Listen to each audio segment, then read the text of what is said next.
Picture a land where empires rose and fell like waves on a shore, where every stone whispers secrets of forgotten kingdoms, and where the earth itself seems to pulse with mysteries waiting to be unraveled. This is Anatolia, a place where time folds in on itself, leaving behind puzzles that defy explanation. Stretching between continents, this ancient crossroads has been home to Hittites, Phrygians, Byzantines, and countless others, each leaving their mark only to vanish into the shadows of history. But what if I told you that beneath its rugged mountains and sun-baked plains lie 50 forgotten enigmas, stories so strange they challenge everything we think we know about the past? Take a moment to stand with me on the windswept slopes of Mount Nemrut, where giant stone heads gaze eternally at the horizon, their purpose and meaning lost to time. Or wander the labyrinthine tunnels of Decode, an underground city carved deep into the earth capable of sheltering thousands. Who built it, and why did they retreat so far beneath the surface? These aren't just relics, they're echoes of a world that operated by rules we're still struggling to decipher. From cryptic inscriptions that no one can read to temples aligned with celestial phenomena beyond ancient understanding, Anatolia doesn't just hide its secrets, it guards them fiercely. This journey isn't just about uncovering artifacts or reciting dates. It's about stepping into the shoes of those who came before us, feeling the weight of their unanswered questions, and daring to piece together a puzzle that spans millennia. Over the next 50 revelations, we'll traverse forgotten battlefields, decode messages left in stone, and confront legends that blur the line between myth and reality. Some of these mysteries might unsettle you, others will leave you in awe, but one thing's certain, by the end, you'll never look at this ancient land the same way again.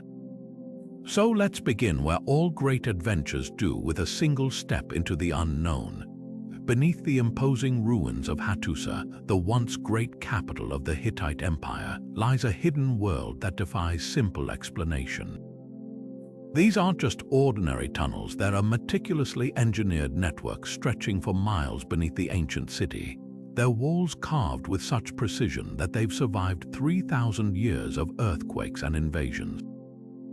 But here's the unsettling part. Unlike most archaeological sites, these passageways are eerily empty. No pottery shards, no tools, not even a single scrap of cloth to suggest why they were built or who used them.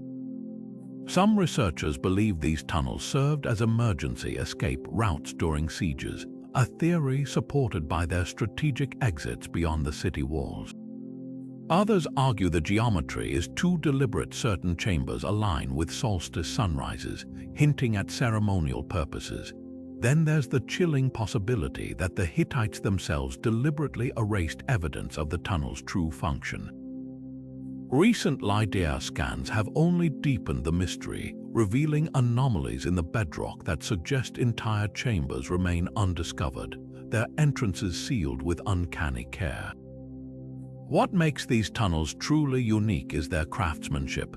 The Hittites built them without metal tools, using only stone and brute force to create passageways that maintain perfect airflow to this day. One particular shaft descends at an exact 15-degree angle for nearly 200 feet, an engineering feat that would challenge modern builders. Yet despite this sophistication, no contemporary records mention their construction. It's as if the empire's greatest architects took their secrets to the grave. Now imagine standing in those silent corridors, running your hand along walls smoothed by generations of forgotten hands. The air smells of damp earth and something else, the lingering presence of a civilization that mastered underground construction centuries before Rome's catacombs. Every turn raises new questions. Were these tunnels a sacred underworld for contacting the gods, a last resort for a paranoid king, or something far stranger that we've yet to comprehend? Until archaeologists uncover those sealed chambers, the truth remains buried as deep as the tunnels themselves. Far from the Hittite tunnels, another mystery unfolds, one that stretches across the Mediterranean, linking Anatolia to a civilization that would shape the future of Rome. The Etruscans, that enigmatic culture of ancient Italy, left behind stunning tombs, intricate metalwork, and a language that still baffles scholars. But what if their origins trace back to these very lands? The idea isn't just speculation, it's a theory rooted in eerie similarities that defy coincidence. Take their language, for instance. Etruscan script shares uncanny resemblances with inscriptions found in Lemnos, an island off the coast of Anatolia. One particular stele discovered there bears symbols so close to Etruscan that some researchers call it a missing link. Even more compelling, the Lemnos inscription predates the earliest known Etruscan texts by centuries. Could this be evidence of a migration, a westward journey of people carrying their words and customs to a new home? Art tells a similar story. The famed Orientalizing period of Etruscan art, marked by lions, sphinxes, and elaborate processions, mirrors motifs found in Anatolian sites like Gordian and Sardis. It's as if the same artistic hands worked across both regions, separated only by time and distance. Then there's the matter of burial practices. Etruscan tumuli, those imposing earthen mounds covering elite tombs, echo the royal burial customs of Phrygia so closely that it's hard to dismiss as mere parallel development. Modern science has waded into the debate with DNA studies yielding tantalizing clues. Genetic analysis of Etruscan remains reveals markers common among Bronze Age populations in Western Anatolia. One study even identified a rare haplotype shared between Etruscan descendants and modern Turks from the very regions where Hittites and Lydians once thrived. Yet critics argue these connections could stem from trade or later contact, not mass migration. The most provocative evidence lies in Herodotus's ancient accounts. He wrote of the Etruscans arriving from Lydia, fleeing famine under King Aetes. But here's where it gets murky. Lydian records make no mention of such an exodus, and some historians dismiss Herodotus as a spinner of tales. Still, the persistence of this legend across centuries suggests something more than myth. Perhaps it's a fragmented memory passed down until it reached the historian's pen. Stand before an Etruscan fresco in Tarquinia, and you might catch glimpses of Anatolia in the almond-shaped eyes of the figures, the vibrant ochres and blues reminiscent of Hittite pigments. Or examine the Pyrgi tablets, bilingual inscriptions pairing Etruscan with Phoenician, another linguistic puzzle that hints at a culture straddling east and west.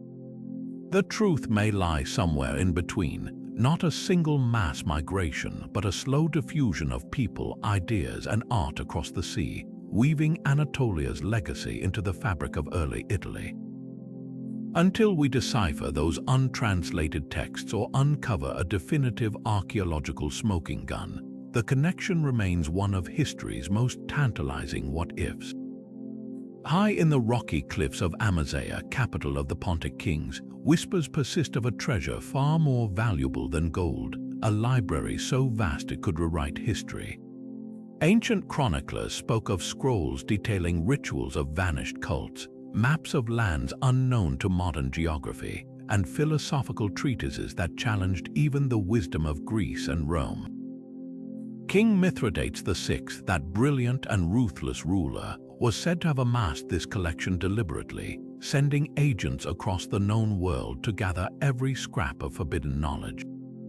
Yet today, all we have are echoes, empty vaults carved into the mountainside, their shelves scoured clean, their secrets vanished as completely as the kingdom itself. When archaeologists first uncovered these chambers in the 1960s, they found something deeply unsettling. The walls bore precise niches for thousands of scrolls, their dimensions matching known Greek and Persian storage methods. Carbon dating of the soot stains revealed fires, but not the haphazard blazes of war. These burns were localized, methodical, as if someone had torched specific sections while carefully preserving others. Even stranger, the deepest vault showed signs of being deliberately sealed with a mixture of clay and crushed limestone, a technique used elsewhere in Anatolia to protect precious contents from moisture. Did the last Pontic librarians hide their most dangerous texts rather than destroy them? Local folklore adds another layer to the puzzle. Shepherds in the surrounding valleys still speak of the king's letters, stone markers with cryptic symbols pointing toward hidden caves. In 2008, one such marker led researchers to a collapsed tunnel near the ancient citadel. Inside, they uncovered a single, near-perfectly preserved lead scroll case. Empty except for a residue of plant-based adhesive, laboratory analysis identified traces of papyrus and an unknown ink pigment containing cinnabar and crushed lapis lazuli, a royal-grade mixture far too expensive for ordinary documents. The most compelling theory comes from a 7th-century Byzantine chronicle, which mentions a caravan of black-robed scholars fleeing Amaziah with chests of writings just before the Roman conquest. Could these have been Mithridates' personal scribes smuggling out the core of the library? If so, their route remains a mystery. Some speculate the texts were dispersed to monastic communities around the Black Sea, while others believe they lie buried in one of the Pontic Kings' many fortified mountain tombs. Until another clue surfaces, we're left staring at those empty vaults, wondering how much of antiquity's wisdom might still exist, waiting for the right hand to uncover it. Rising from the arid plains near the Phrygian capital of Gordion stands a stark, towering facade, the so-called Midas Monument, its surface etched with symbols that have resisted translation for centuries. This isn't just another ancient inscription, it's a linguistic labyrinth carved into living rock, its letters crisp and deliberate yet utterly mysterious. Scholars agree it's Phrygian, a language distantly related to Greek, but that's where consensus ends. The script curls across the monument in precise rows, each stroke bearing the weight of a kingdom that once rivaled Assyria and Lydia. Yet, unlike Egyptian hieroglyphs or Mesopotamian cuneiform, no Rosetta Stone has emerged to crack its code. Theories about its meaning range from the plausible to the extraordinary. Some argue it's a royal proclamation, perhaps even King Midas himself declaring his sovereignty, given the monument's traditional name. Others note the strategic placement near a sacred spring, suggesting a hymn or prayer to Cybele, the mother goddess whose cult dominated Phrygian spirituality. Then there's the chilling possibility it's a curse, meant to protect the tomb many believe lies hidden beneath the rock. Infrared scans reveal hollow chambers behind the facade, fueling speculation that the text warns against disturbing what sleeps within. But the most tantalizing theory comes from archaeoastronomers. At dawn on the summer solstice, sunlight strikes the monument at an angle that illuminates specific clusters of symbols while leaving others in shadow. Could this be a deliberate celestial marker, aligning with constellations known to the Phrygians? One team recently mapped the text against known Phrygian star lore and found potential matches for the Pleiades and Orion constellations linked to their agricultural calendar. If true, the monument might not just speak, it could track time itself. What makes this puzzle even more frustrating is the scattering of bilingual artifacts found nearby: short Phrygian, Greek inscriptions on pottery and votive offerings. These fragments tease at comprehension, like overhearing half a conversation. One such shard bears the Phrygian word brix, paired with the Greek oinos, meaning wine. Another shows matter alongside meter, the Phrygian and Greek terms for mother, likely referencing Cybele. Yet these pieces are too brief to unlock the monument's full message. Standing before it today, you can almost feel the presence of the scribe who carved those letters, their meaning once as clear as daylight to passing travelers. Now only the wind answers, whistling through the grooves where language has turned to enigma. Every new attempt at translation, whether through AI pattern recognition or comparative linguistics, brings fresh interpretations but no definitive key. Until someone unearths a longer bilingual text or stumbles upon a lost Phrygian lexicon, the Midas monument will keep its secrets, its words frozen between history and myth.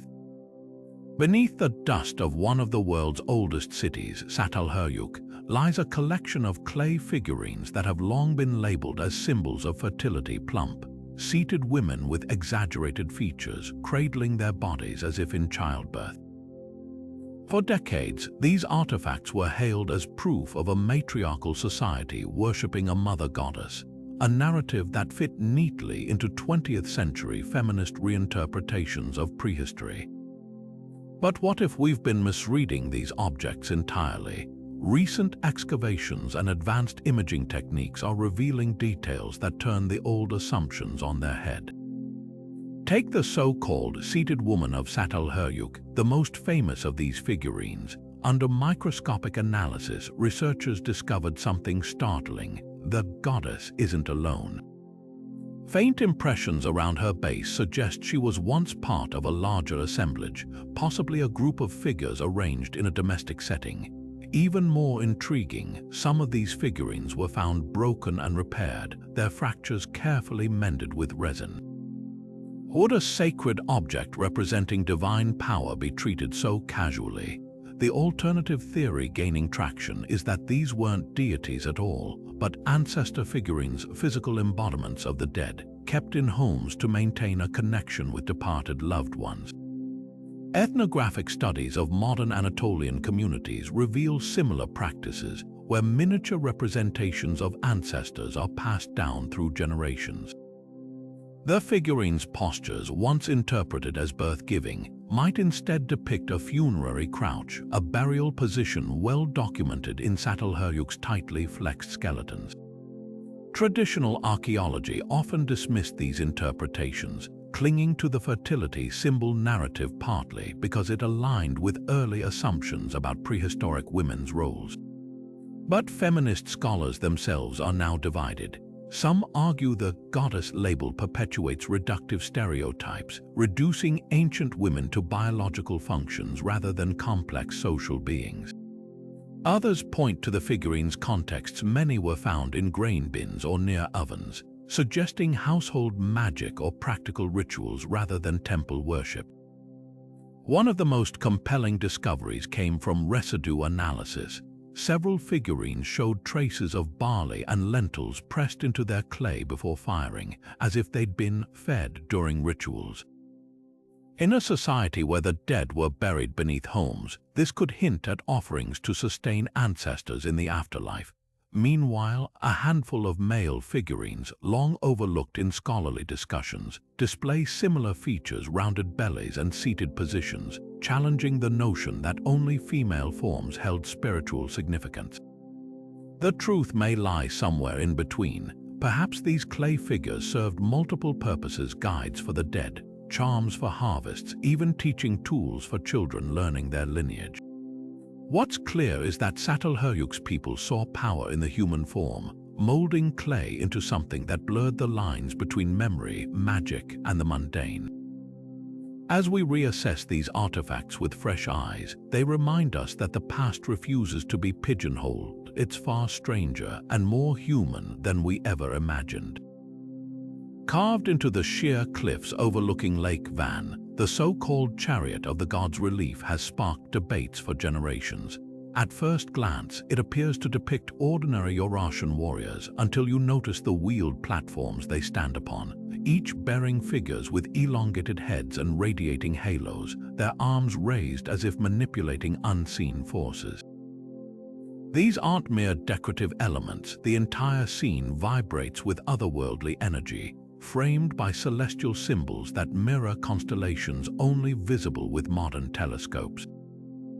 Could this be evidence of advanced astronomical knowledge, or something more controversial? Mainstream archaeologists interpret the relief as a ritual scene, pointing to the well-documented Eurasian tradition of celestial worship. The halos likely represent divine status, common in Near Eastern art to denote gods or deified kings. The wheeled platforms, probably ceremonial chariots used in New Year festivals, where rulers reenacted cosmic battles to ensure agricultural fertility. One scholar recently matched the constellation symbols to the Eurasian calendar, suggesting the carving served as both a religious tableau and an agricultural almanac. Yet the fringe theories are impossible to ignore. Ancient astronaut enthusiasts highlight the precision of the celestial alignments. The relief star map accurately depicts the Orion Nebula, invisible to the naked eye. The elongated skulls bear uncanny resemblance to those found in nearby necropolises, where cranial deformation was practiced. Most provocative is the chariot's design. Unlike any known Eurasian vehicle, their spoked wheels and raised platforms resemble descriptions in Vedic texts of Vimanas, the mythical flying machines of Hindu epics. A groundbreaking neutron activation analysis added fuel to the mystery. The tool marks on the relief show traces of a bronze alloy containing meteoric iron, a material the Eurasians reserved for objects of supreme importance. Even more baffling, the deepest carvings were made with tools harder than any known Eurasian metal. Could this explain why the site was abandoned mid-creation? Local folklore speaks of sky metal falling near Van around the same period, hinting at a possible connection. Perhaps the truth lies between extremes. The Eurasians were master astronomers, their priests tracking celestial cycles with uncanny precision. What we dismiss as mythology might encode lost scientific knowledge, not alien contact, but a sophisticated understanding of the cosmos that we're only beginning to decipher. Until someone decodes the accompanying cuneiform inscriptions badly eroded by centuries of wind. The Van relief remains a Rorschach test for the ages, reflecting our own beliefs about the past as much as the Eurasians' intentions. Carved into the sheer limestone cliffs above the ancient city of Myra, the Lycian rock tombs defy not just time but the very laws of physics. These ornate facades, resembling the wooden houses of the living, have survived earthquakes, wars, and something far more baffling, wildfires that sweep through the region with terrifying regularity. While surrounding vegetation burns to ash, the tombs emerge unscathed, their surfaces untouched by flames that reach temperatures hot enough to melt lead. Local lore speaks of a lost alchemical recipe, a mortar mixed with powdered minerals from the Taurus Mountains that renders stone impervious to fire. For centuries, this was dismissed as superstition until a team of materials scientists decided to put the legend to the test. What they discovered in the laboratory was nothing short of revolutionary. Samples of the tomb mortar, analyzed with X-ray diffraction and electron microscopy, revealed an intricate matrix of crushed quartz, hydrated lime, and most surprisingly finely ground opal. This wasn't ordinary opal, but a rare fire-resistant variety containing microscopic air pockets that act as thermal buffers. Even more intriguing were traces of a plant-based binder, possibly derived from the resin of pistacia trees known to grow in the region. When reconstructed in modern labs, the mixture demonstrated an astonishing property. Under extreme heat, the opal particles undergo a phase change, absorbing energy while the lime forms a heat-reflective crust. The effect is akin to a sacrificial shield, protecting the underlying stone in much the same way the heat tiles on a spacecraft safeguard astronauts during re-entry. But here's where the mystery deepens. Opal deposits of this specific type aren't found anywhere near Myra. The closest known sources lie over 300 kilometers away in Cappadocia. This raises impossible questions. Did the Lycians possess trade networks sophisticated enough to transport tons of specialized mineral dust across mountainous terrain? Or is there a forgotten opal vein hidden somewhere in the Taurus range, its location lost when the civilization collapsed? The tombs themselves offer silent clues. Look closely at the carvings flanking their entrances, and you'll notice recurring motifs of salamanders, creatures mythically associated with fire resistance in cultures from medieval Europe to ancient China. One particularly elaborate relief shows a procession of figures carrying what appear to be sealed urns, possibly containing the sacred mortar mixture. Chemical analysis of residue in nearby ritual vessels detected traces of the same opal-lime compound, suggesting the substance might have held religious significance beyond its practical use. Modern architects are now studying this ancient technology for applications in wildfire-prone areas, but replicating the Lycian formula has proven frustratingly difficult. The precise ratios of ingredients, the grinding techniques, even the sequence of mixing all seem to hold secrets modern science can't quite crack. Perhaps the answer lies not just in the chemistry, but in the rituals that accompanied its preparation. Local oral traditions speak of mortar being mixed only during specific lunar phases, with workers chanting hymns to Hephaestus, the god of fire and craftsmanship. Could there have been an element of sound wave manipulation affecting the material's crystalline structure? Standing before these tombs at sunset, watching the cliffs glow as if lit from within, you begin to understand why the Lycians buried their elite in such indestructible chambers. They weren't just building tombs, they were crafting eternal shelters, fortresses against both time and elemental fury. Every unscorched inch whispers of a civilization that turned geology into alchemy, and in doing so, left behind one of history's most enduring material mysteries.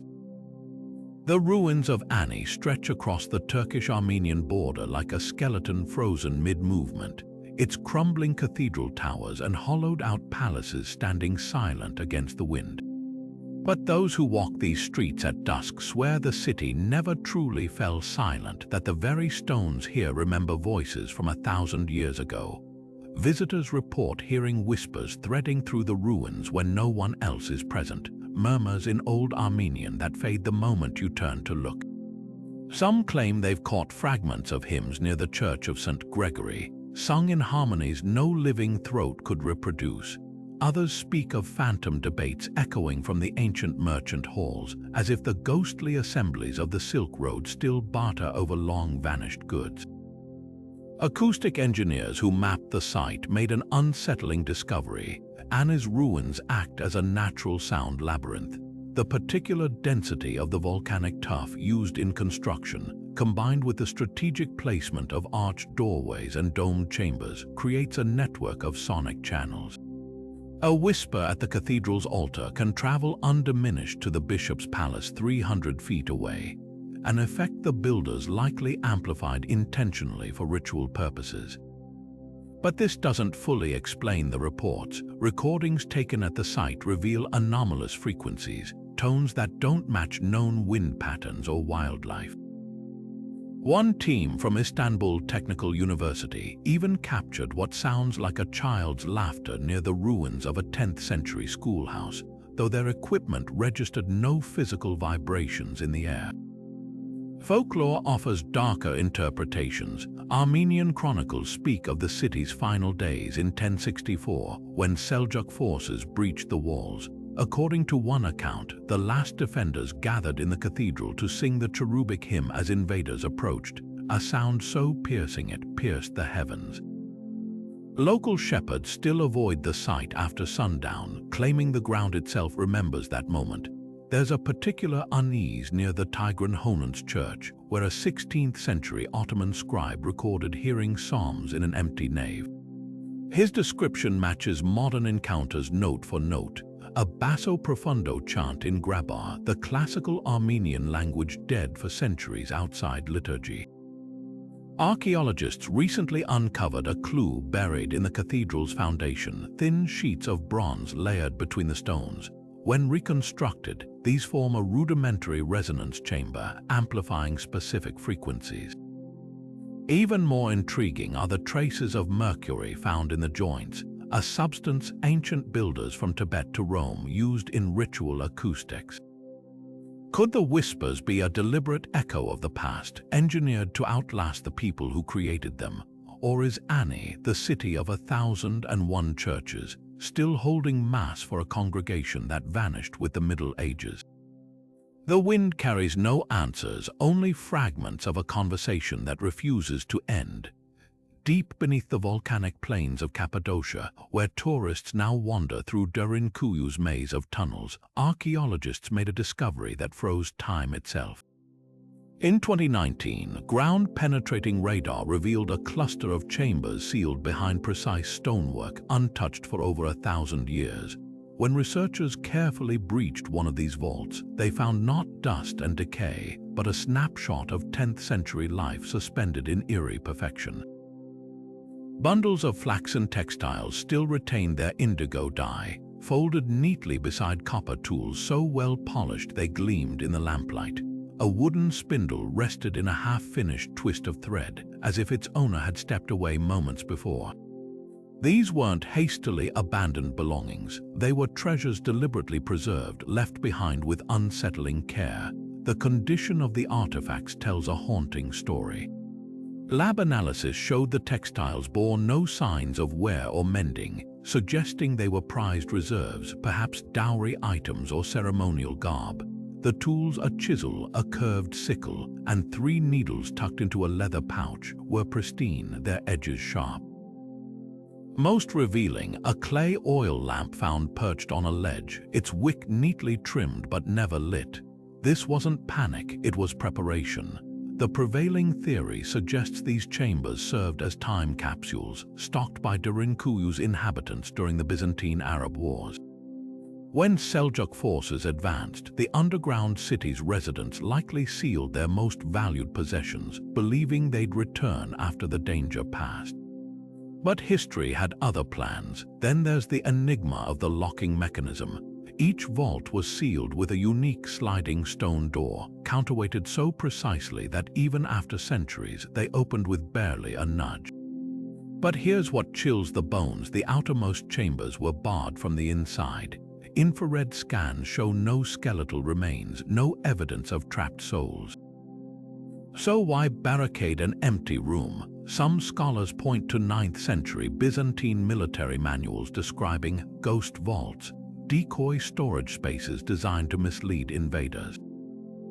Others note the positioning near air shafts, suggesting the seals might have controlled ventilation during extended lockdowns. Local oral traditions add a cryptic layer. Village elders near Derinkuyu still recount an old saying, "What the earth swallows, it keeps." In 2021, linguists working with Cappadocian Greek dialects found a medieval prayer fragment referencing the buried gifts for Saint Theodora's return. Could these sealed chambers represent both practical storage and sacred offerings? The textiles, patterns, interlocking crosses, and 8-pointed stars mirror motifs found in contemporary Armenian and Byzantine monastic art, hinting at a spiritual dimension. Perhaps the most poignant clue lies in what wasn't found. No weapons, no hoarded coins, not a single personal item like a comb or jewelry. Every object serves a communal purpose: weaving, farming, lighting. This paints a picture of a society that valued survival over wealth, collective need over individual luxury. As researchers slowly catalog these capsules, each artifact whispers the same unanswered question. Did the people of Derinkuyu ever glance back at their hidden treasures as they fled to the surface, or did they walk away believing, against all odds, that they'd one day retrieve them? The sealed chambers keep their secrets, holding their breath for a homecoming that never came. Perched high on the Acropolis of Pergamon, the great altar of Zeus seems to glow against the Turkish sky, its marble friezes depicting gods clashing with giants in eternal combat. But step closer and the story takes a darker turn. Recent forensic archaeology has uncovered stains that refuse to wash away, dark patches seeped deep into the altar's very bones. Advanced spectrometry reveals a chilling cocktail: iron from hemoglobin, traces of myoglobin, and lipids consistent with both animal fat and human tissue. These aren't accidental spills, they're the molecular ghosts of rituals so violent they etched themselves into stone. Roman historians like Livy described Pergamon ceremonies with horrified fascination, writing of captured Galatian warriors sacrificed in the barbarian manner during festivals. For centuries, scholars dismissed these accounts as propaganda, exaggerations meant to paint Pergamon's rulers as exotic despots, but the chemistry doesn't lie. Residue patterns show systematic repetition spatter marks concentrated near the altar's northeast corner, where the famous Gigantomachy frieze shows Zeus striking down the serpent-legged giant Porphyrion. Even more telling, the blood traces align with tool marks from ritual knives found in nearby storerooms, their curved blades designed for maximum arterial spray. Yet the debate rages on. Some archaeologists argue the human blood could stem from symbolic anointing rather than outright slaughter. Ancient texts mention initiates mixing their own blood with wine as offerings. Others point to the altar's drainage system, which channels liquids into subterranean chambers precisely where the highest concentrations of hemoglobin appear. Then there's the peculiar presence of oleuropein, a compound found in olive leaves. Pergamene priests were known to wear olive crowns during sacrifices, possibly dripping sweat and crushed leaves into the blood as they worked. Perhaps the most disturbing find came from a recess beneath the altar steps. 24 ceramic sherds bearing fingerprints in iron oxide, the smallest matching a teenager's hand. Were these votive offerings dipped in blood or fragments from vessels used to collect it? The answer might lie in the altar's alignment. During the summer solstice, shadows from the surrounding colonnade fall across the bloodiest section like pointing fingers, while winter sunrises illuminate a hidden inscription. Accept this exchange unbroken. Today, as conservators painstakingly clean each marble block, they're left with an ethical dilemma. Should these stains be preserved as historical evidence, or do they deserve the same reverence as the bones in any mass grave? The altar stands silent, its stones holding secrets that blur the line between piety and atrocity. One thing's certain, the gods of Pergamon demanded payment in a currency far more visceral than gold. High atop Mount Nemrut, where the stone heads of gods stare blankly across the horizon, one colossal absence haunts the ruins of Commagene's sacred sanctuary. King Antiochus I left meticulous instructions for his divine tomb, 60-foot statues of himself seated among the gods, their blended Greek and Persian features proclaiming his hybrid heritage. Yet today, only the giant heads remain, toppled from their thrones. The body of Antiochus's own statue vanished without a trace, but a 19th-century sketchbook tucked away in Istanbul's archives holds a clue that rewrites this mystery. Drawn by an Ottoman surveyor in 1843, the faded parchment shows something shocking. The king's colossal head, intact and smiling serenely in a village 20 miles away. How did half a mountain's worth of limestone disappear? The answer lies in the very precision of the destruction. Laser scans of the remaining statue bases reveal tool marks too methodical for random looters, each joint severed along hidden seams where the blocks were originally joined. This wasn't haphazard vandalism, it was systematic deconstruction by someone who understood the statue's engineering. Even stranger, the Ottoman sketch depicts the head cleaned of lichen, its features freshly recarved, suggesting someone had been maintaining it centuries after Commagene's fall. Local shepherds still whisper of a sleeping king cult that persisted into Byzantine times, possibly preserving fragments as relics. Then there's the matter of logistics. Moving a 30-ton head down Nemrut's treacherous slopes would require hundreds of workers and a purpose-built road infrastructure absent from historical records. But satellite imagery shows something intriguing. An ancient path winding from the summit toward the very village in the sketch, its cobbles worn in a way that suggests heavy, repeated traffic. Soil samples along this route contain unusual concentrations of powdered limestone, as if something massive was dragged for miles, slowly shedding fragments. The most compelling evidence comes from the head itself, or rather, its absence. The village where the Ottoman artist saw it, now called Karadut, sits atop a network of natural caves. Ground-penetrating radar detected a void beneath the oldest house matching the head's dimensions, but attempts to excavate have been blocked by descendants of the home's original builders. Their family archives contain a deed from 1622 stipulating the property must never be dug up, citing a royal covenant. Could this be Antiochus's final joke? A king who fused Greek rationality with Persian mysticism might well have planned his own statue's disappearance, ensuring future generations would keep searching for the rest of him. Perhaps the truth lies in the statue's original purpose. Antiochus didn't just build a tomb, he created a celestial clock with the Colossus's shadow aligning to mark his deification date. If the body was deliberately removed, it might have been to stop time, a symbolic undoing of his apotheoses by later rulers desperate to erase his legacy.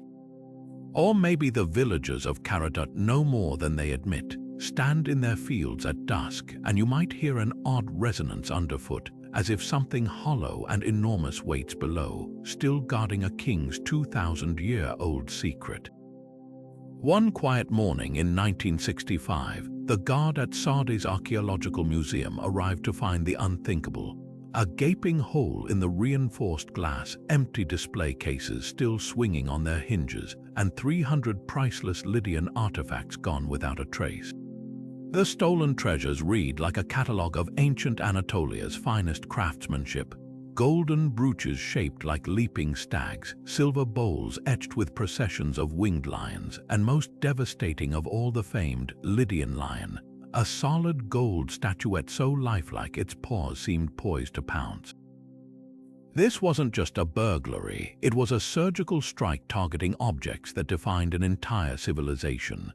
The thieves left only 2 clues: a single leather glove stamped with an Istanbul cobbler's mark and a half-smoked cigarette of a rare Turkish brand favored by diplomats. Investigators quickly hit dead ends. The glove led to a shop that had burned down weeks earlier, and the cigarettes were traced to an embassy shipment that had disappeared from customs. Suspicion first fell on local tomb raiders, but the sophistication of the heist suggested insider knowledge. Someone had known exactly which alarms to disable and which artifacts were light enough to carry yet priceless enough to sell. Enter the most enigmatic suspect, Theodore Granger, a reclusive American millionaire who'd been quietly acquiring Lydian pieces through Swiss auctions in the years before the theft. Granger's Istanbul hotel room showed signs of a hasty departure: an open suitcase, maps with circles around Sardis, and a notebook filled with sketches matching the stolen items.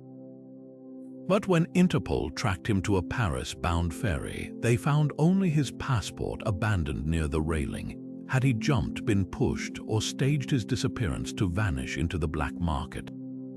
Decades later, a break came from an unlikely source. In 1998, a Greek fisherman hauled up a lead-lined chest containing 7 of the missing artifacts, their gold still gleaming beneath centuries of tarnish. The chest bore Granger's initials, yet forensic marine archaeologists made a chilling discovery. The metals showed no signs of seawater exposure. These objects had been submerged recently, as if someone wanted them found. Even stranger, the chest's interior was lined with 1964 Turkish newspapers, predating the theft by a full year. The trail heats up again in 2014, when a retired museum janitor confessed on his deathbed to accepting bribes from a foreign gentleman for floor plans. His description matched neither Granger nor any known suspect. Then, in 2021, an anonymous online seller listed a Lydian silver cup with the exact dent pattern recorded in the original police report. Before authorities could intervene, the listing vanished along with the user's digital footprint. Today, scattered fragments of the hoard occasionally surface in private collections or auction houses, always with forged provenances leading back to obscure European estates. Art crime specialists suspect the theft was commissioned by a single collector who either died without revealing the cache's location or is still quietly enjoying their ill-gotten treasures.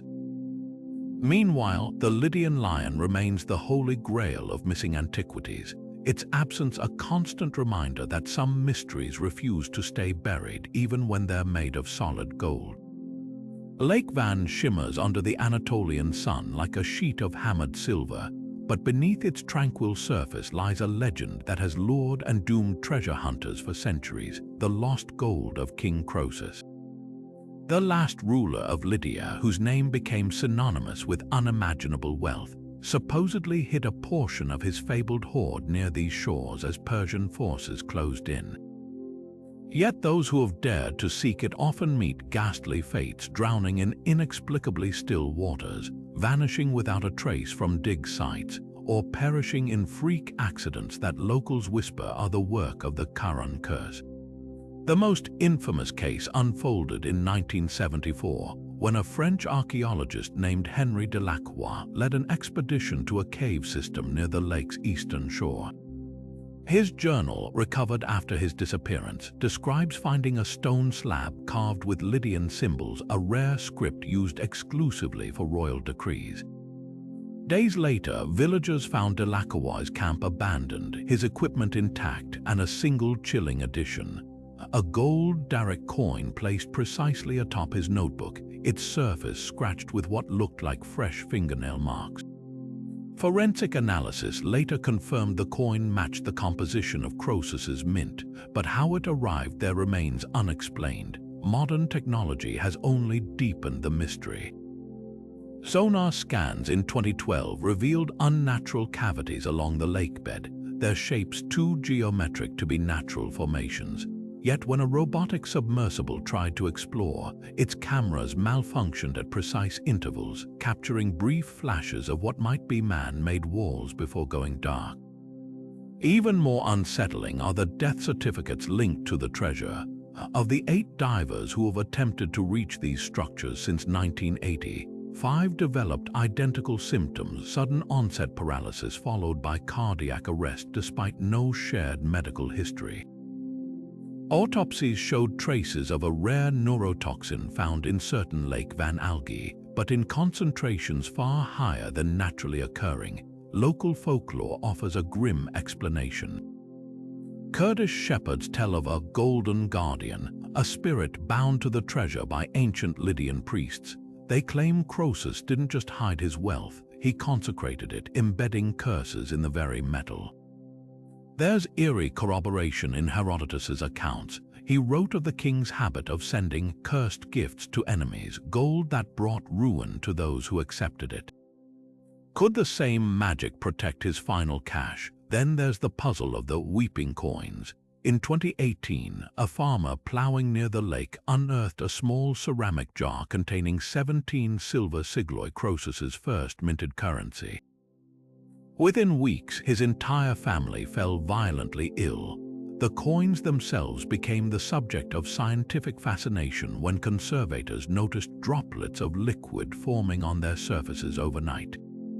Lab tests identified the substance as a compound of mercury and sulfuric acid, a mixture the Lydians called tears of the sun, used in rituals to punish thieves. Perhaps the most compelling evidence lies in the lake's chemistry itself. Van's waters are hypersaline and saturated with sodium carbonate, conditions that should corrode metal rapidly. Yet artifacts recovered from its depths often show inexplicable preservation, their gold untarnished after millennia. Some metallurgists speculate the Lydians developed an alloy resistant to the lake's effects, a secret formula lost with their civilization. Others point to the lake's occasional dead zones, areas where oxygen levels plummet without explanation, natural traps for the unwary. Standing on Van's shores at sunset, watching the light dance across the water, it's easy to understand why the legend endures. The lake doesn't give up its secrets, it swallows them whole.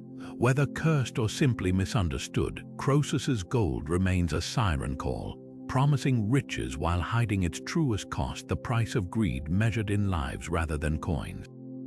Every so often, a new hopeful arrives with maps and dreams, and the cycle begins again. The lake waits, its depths keeping silent watch over a king's final gamble. Buried in the ruins of Hattusa's royal archives, a cracked clay tablet sits apart from the thousands documenting treaties and harvests.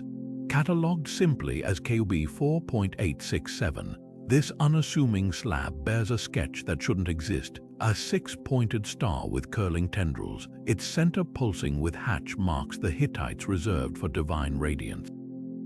Cuneiform text beneath it describes the night sun that burned for 23 days in the constellation of the Bull, so bright it cast shadows and made temple dogs howl. The date, calculated from referenced lunar cycles, aligns with the summer of 1054 BC, the exact year astronomers now know the Crab Nebula's progenitor star exploded into a supernova visible even in daylight. But here's the impossible part. The Hittite Empire collapsed 4 centuries before that cosmic detonation.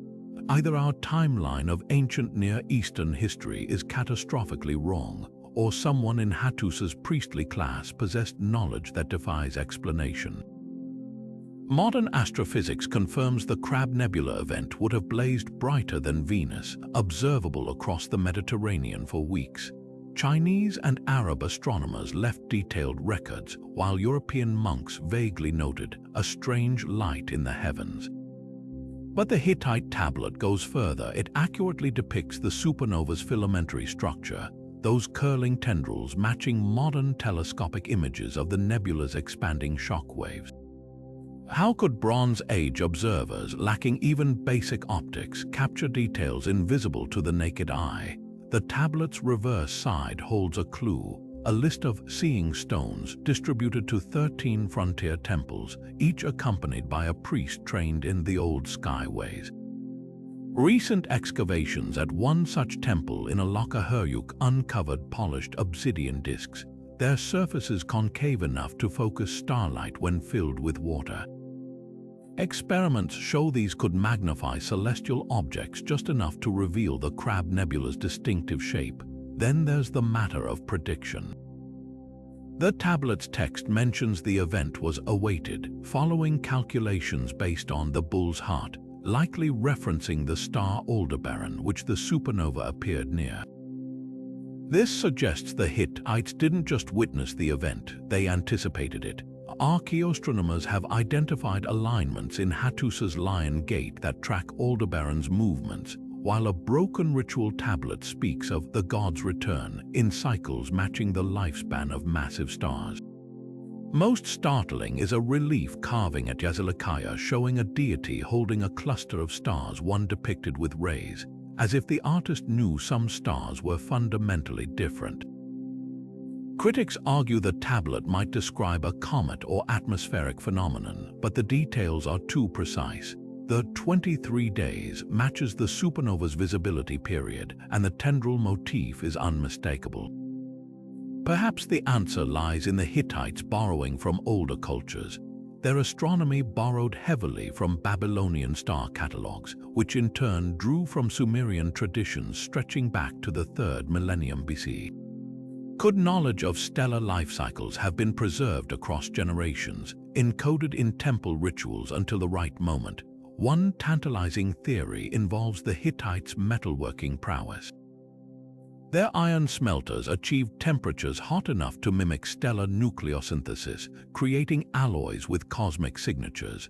A handful of ceremonial daggers from royal tombs contain nickel-iron ratios identical to meteorites, material the Hittites called sky metal. Did their familiarity with extraterrestrial materials give them insights into celestial mechanics lost to later civilizations? The tablet's final lines, partially broken, may hold the key. When the star bleeds light, the shepherd's staff points the way. On the summer solstice of 1054 BC, the constellation Orion, associated with Hittite shepherd gods, would have been perfectly aligned with Hattusa's sacred processional road. Whoever recorded that cosmic explosion didn't just see a star. They understood its meaning, its connection to their world, and perhaps even its terrifying power. That knowledge, written in fragile clay, outlasted empires. In the heart of ancient Aphrodisias, where marble gods once watched over a city devoted to love and beauty, priestesses of Aphrodite recorded something impossible: statues that whispered back. Roman-era inscriptions describe a phenomenon called the goddess's breath, where oracles claimed to hear voices emanating from the cult statues during rituals. These weren't vague mumblings, but clear pronouncements, warnings of droughts, announcements of pregnancies, even the exact dates of future earthquakes. For centuries, scholars dismissed these accounts as religious hysteria or clever ventriloquism by the priesthood. Then, in 2014, a team of geologists studying seismic activity in the region stumbled upon the truth. The key lies in Aphrodisias's precarious location. The city sits atop a network of fault lines where the Anatolian and Aegean tectonic plates grind against each other.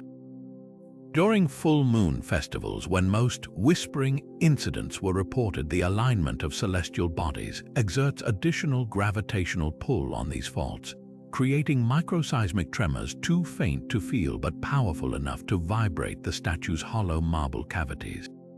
Laboratory tests using replicas carved from the same Turkish marble proved the effect. At precisely 27 Hz, the frequency produced by these subtle quakes, the statue's open mouths and strategically placed interior channels act like natural Helmholtz resonators, amplifying subterranean vibrations into audible sound. But the real revelation came when researchers analyzed the acoustics of Aphrodisias's Temple of Aphrodite. Its curved back wall reflects seismic vibrations toward the cult statue's base, while the ceiling's coffered panels filter higher frequencies. The result, an eerie acoustic illusion, whispers that seem to come from the statue's lips rather than the ground beneath. The priestesses weren't lying. They were standing in the perfect storm of geology and architecture, where the earth itself conspired to make stone speak.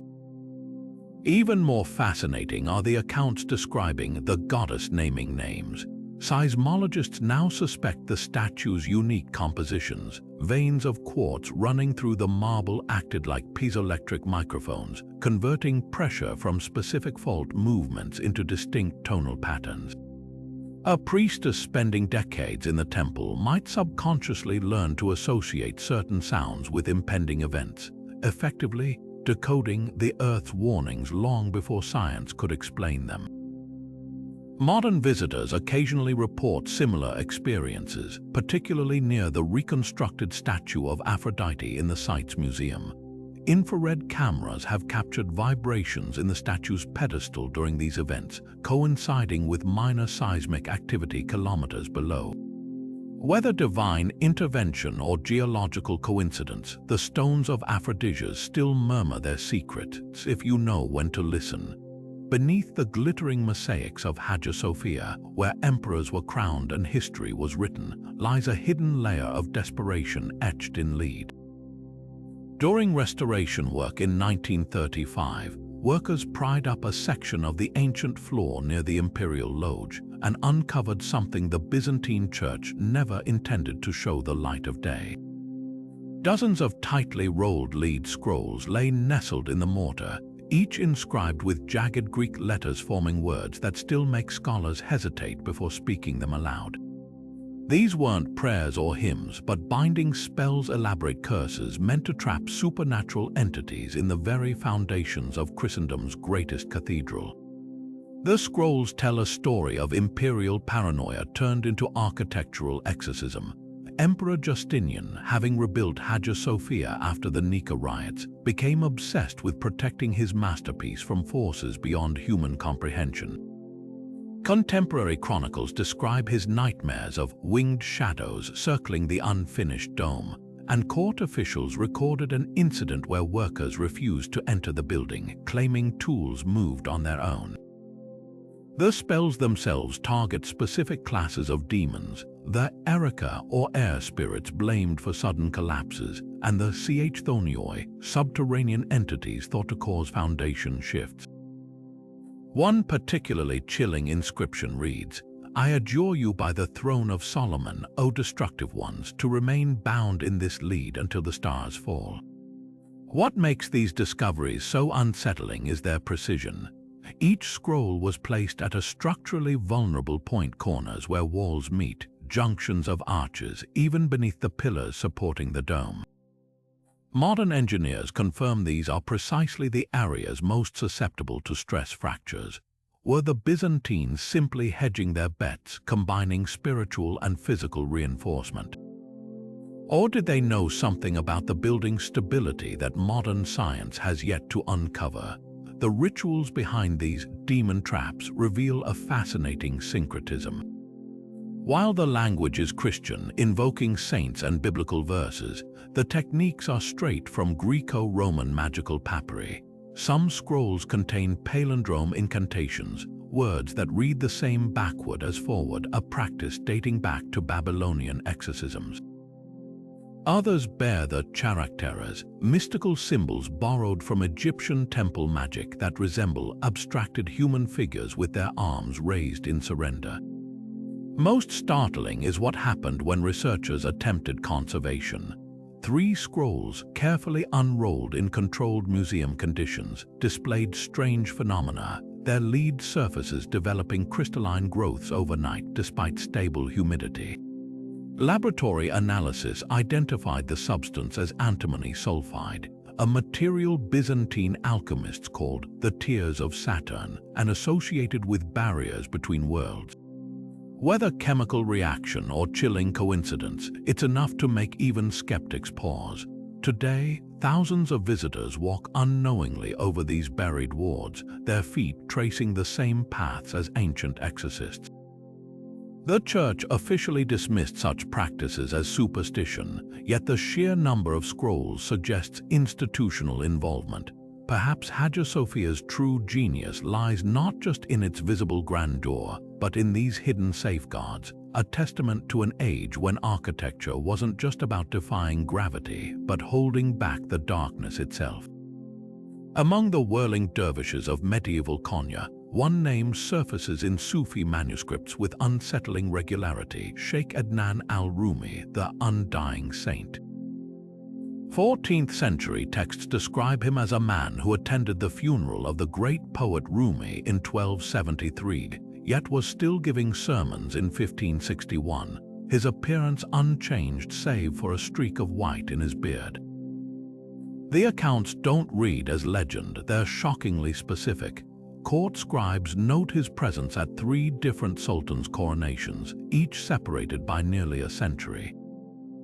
A surviving ledger from the Mevlevi order lists annual gifts of saffron and rhododendron root delivered to his hermitage for the water of life.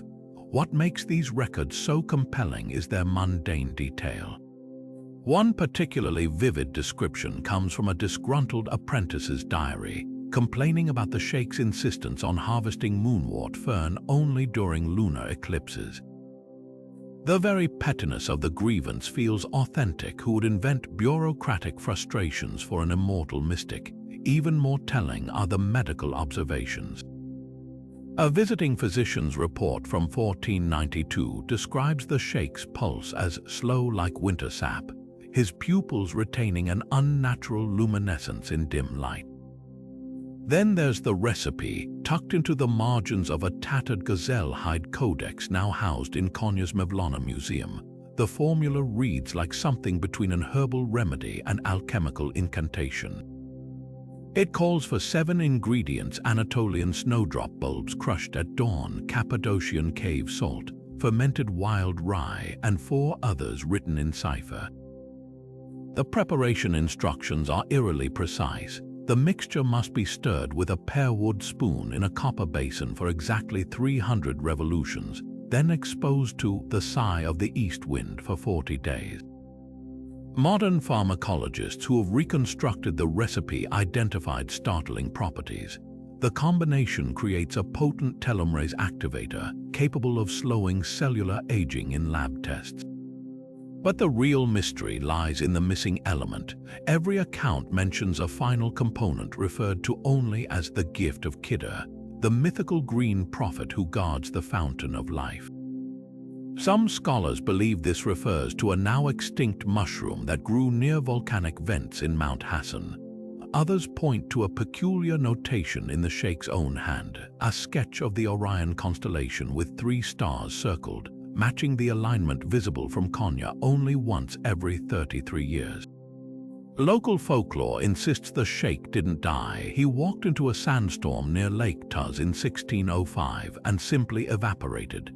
To this day, dervishes performing the Sema ceremony in Konya still pivot toward an empty space in their whirling circle, reserved for the teacher who watches but cannot age. Whether miracle or misunderstood science, the sheikh's legacy lingers like the scent of the herbs he treasured, elusive, intoxicating, and utterly impossible to replicate. Herodotus wrote of a city where women ruled as warriors, their bows bent not toward domesticity but conquest. Themyscira, legendary capital of the Amazons. For centuries, historians dismissed his accounts as fantastical exaggeration, relegating the warrior women to myth. But what if the truth lies buried beneath the very soil modern farmers till near Turkey's Term River? Satellite surveys conducted in 2019 revealed something startling: geometric patterns etched into the earth, invisible from the ground but unmistakable from above. The infrared scans show what look like concentric rings of fortifications, their dimensions matching descriptions of Themyscira's triple walls in ancient texts. Even more compelling, the patterns align perfectly with a narrow stretch of land between the river and steep cliffs, a defensible position any military strategist would covet. Ground-penetrating radar detected anomalies consistent with collapsed stone structures beneath these fields, some buried as deep as 15 feet. Among the most intriguing finds are clusters of rectangular foundations arranged in a circular formation, echoing Herodotus's description of the Amazons' communal dwellings. Pottery shards collected from nearby irrigation ditches bear a peculiar motif: crescent moons paired with battle axes, symbols later adopted by Pontic queens who claimed Amazon ancestry. But the real smoking gun might be a nondescript hillock locals call Kisla Kalesi, or Maiden's Castle. Core samples extracted from its slopes revealed layers of ash and charcoal dating to the 6th century BC, mixed with arrowheads of a unique design, slim, leaf-shaped, and weighted for women's draw strength, according to forensic anthropologists. Not everyone agrees these remnants prove Themyscira's existence. Some scholars argue the site might have been a Scythian outpost, given similar fortification styles found near the Black Sea. Others note that Herodotus placed Themyscira further east, possibly in modern-day Azerbaijan. Yet recent linguistic analysis offers a tantalizing counterpoint. The term region's ancient name, Thermodon, shares roots with an Amazonian word for hot river, referenced in surviving fragments of the lost epic Ethiopies. Even more telling are local oral traditions passed down among Term's women, who still perform a ceremonial dance with bows each spring, a ritual their grandmothers insist commemorates the shield sisters of old. The most provocative evidence comes from an unexpected source: the land itself. Soil chemistry analyses show elevated levels of phosphorus and calcium in precise patterns, telltale signs of mass animal butchery and bone tool workshops. This aligns perfectly with Herodotus's claim that the Amazons were skilled horse breeders and tanners. Then there's the matter of the river's shifting course. Hydrological models suggest the Thermodon's main branch once flowed closer to the suspected fortifications, explaining how the legendary harbor could have accommodated ships without modern dredging. Perhaps the most haunting discovery emerged when archaeologists overlaid the satellite images with Herodotus's descriptions. The layout matches almost exactly: a central citadel surrounded by training grounds, blacksmith pits positioned where the texts mention armories, even faint traces of what might have been a bridle path for cavalry drills. If this is Themyscira, it wasn't some barbarian camp but a sophisticated urban center, its women warriors far more than the savage caricatures of Greek vase paintings. Standing in these fields today, watching the wind ripple through acres of sunflowers, you might catch a glimpse of what Herodotus saw: not a fairy tale, but a forgotten chapter of history written in stone and steel. The earth here remembers, it's just waiting for us to listen. High on the slopes of Mount Ararat, where the thin air hums with silence, there exists a cluster of boulders that refuse to stay quiet. Known as the Singing Stones to local Armenian shepherds, these unassuming rocks produce hauntingly pure tones when struck, a phenomenon that once formed the backbone of early Christian liturgy in the region. The first recorded mention comes from a 5th century chronicle describing how desert fathers used the stones to summon monks to prayer, their crystalline chimes carrying farther than any man-made bell across the rugged terrain. Modern geologists who have studied these rocks discovered something extraordinary. Their internal structure resembles a precisely tuned instrument, with quartz veins aligned in geometric lattices that vibrate at specific harmonic frequencies when disturbed. What sets these stones apart isn't just their musicality, but their uncanny consistency. Unlike ordinary resonant rocks that produce dull thuds, Ararat specimens emit distinct musical notes ranging from G-sharp to B-flat, as if carved by some ancient luthier. X-ray diffraction scans reveal why microscopic channels within the basalt matrix act like natural sound chambers, while trapped mineral deposits of iron and magnesium create nodes that amplify certain wavelengths. The most surprising finding, these acoustic properties aren't random. Samples taken from stones positioned along ancient processional routes show nearly identical crystalline patterns, suggesting deliberate selection or even primitive sound engineering by medieval monks. Liturgical manuscripts from Echmiadzin Cathedral hold tantalizing clues.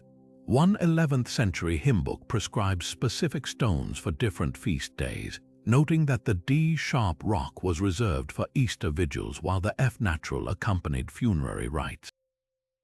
Researchers attempting to replicate this system made a chilling discovery. When arranged according to these instructions, the stones produce harmonic overtones that match the exact vocal ranges used in Armenian Sharakan chants. Was this coincidence or evidence of lost acoustical knowledge? Contemporary science offers two competing theories. The first points to Ararat's violent volcanic origin. The rapid cooling of lava flows under glacial pressure could have created these rare sonic crystals. The alternative hypothesis suggests human intervention, citing traces of charred organic material around some stones, possibly from ancient heating techniques used to tune their resonance. Supporting this latter view are mysterious carvings found near the main singing stone site spirals and intersecting lines that, when mapped, correspond to standing wave diagrams found in modern physics textbooks. The stone's deepest secret may lie in their spiritual significance. Armenian folklore describes them as fragments of the celestial ladder Jacob saw in his dream, their music echoing the voices of angels. During Soviet-era suppression of religious practices, locals reportedly smuggled fragments into churches, hiding them beneath altars where they'd hum faintly during services, a phenomenon still attested to by elderly parishioners. Today, few of the stones remain in their original locations, most having been removed for study or preservation. Yet on still mornings when the wind strikes just right, pilgrims swear they can hear the mountain itself singing, a ghostly choir rising from the very bones of the earth. We've all heard the legend Alexander the Great, facing the impossible Gordian knot, slashes through it with his sword and claims his destiny as conqueror of Asia. But what if the real story isn't about a knot at all? Recent ground-penetrating radar scans of the so-called Tomb of Midas have uncovered something far more astonishing, a vast subterranean network of channels radiating from the burial mound like the spokes of a wheel. These aren't mere drainage ditches, they're precision-engineered waterways, their courses aligning with celestial events and intersecting at the tomb's center in a pattern eerily resembling the tangled strands of a knot. Could the famous knot Alexander confronted have been a metaphor for controlling something much larger, a hydraulic system so advanced it locked and unlocked the very lifeblood of the Phrygian kingdom? The engineering is undeniable. The newly mapped channels show sophisticated gradient calculations, allowing water to flow uphill via a series of inverted siphons, technology thought to have been invented centuries later by Roman aqueduct builders. Even more baffling are the stone gates detected at key junctions, their mechanisms still intact after millennia. When researchers simulated water flow through the system, they discovered something extraordinary.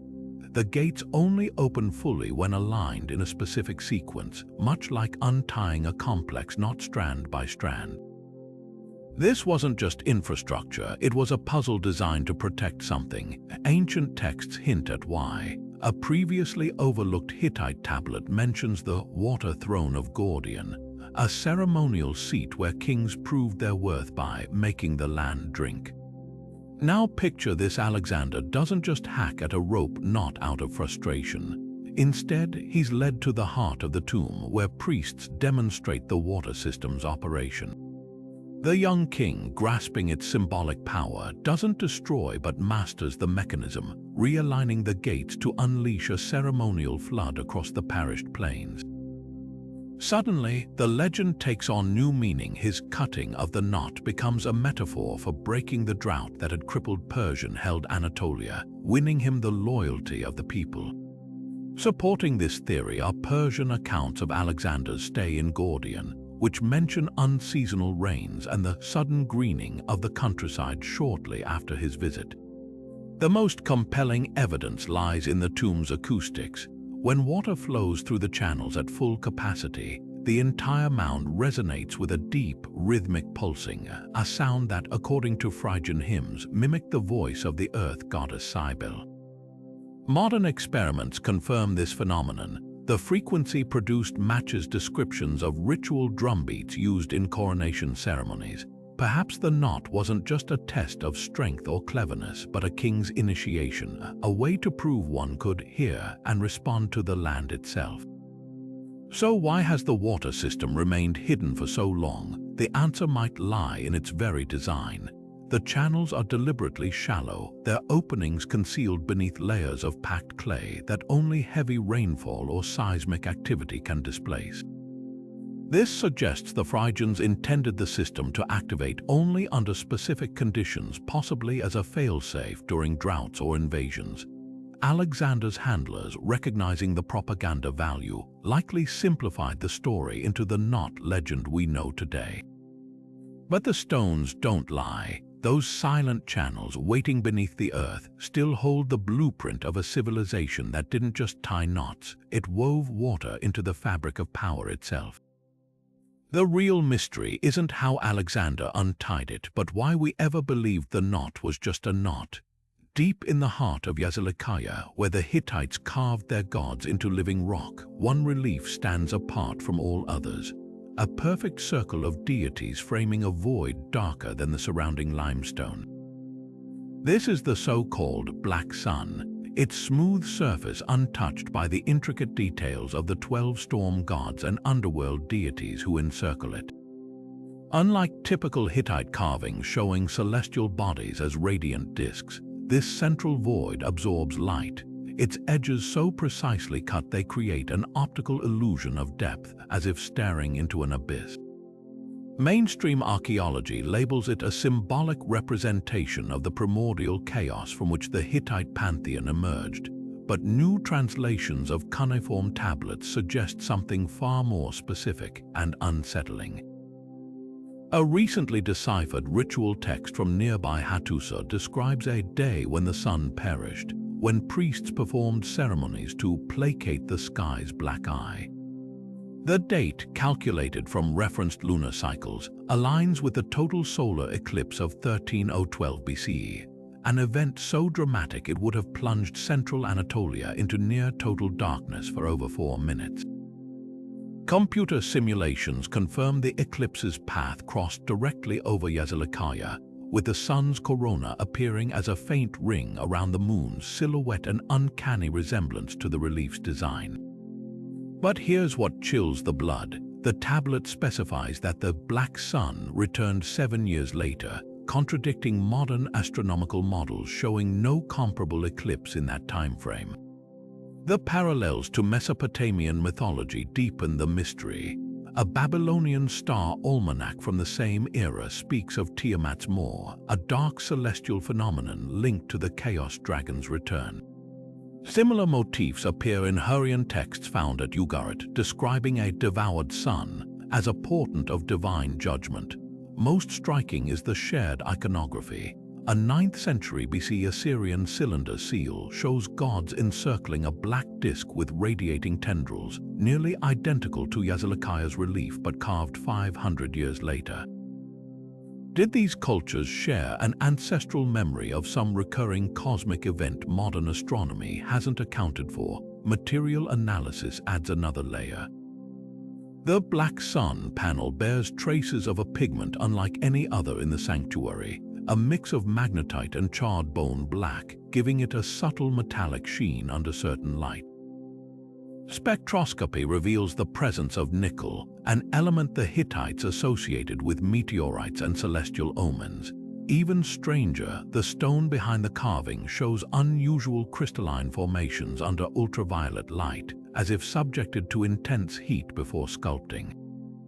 Could this explain the 7-year return described in the tablets? Was Yazilikai marking not just an eclipse, but some form of cyclical cosmic phenomenon visible only to ancient observers?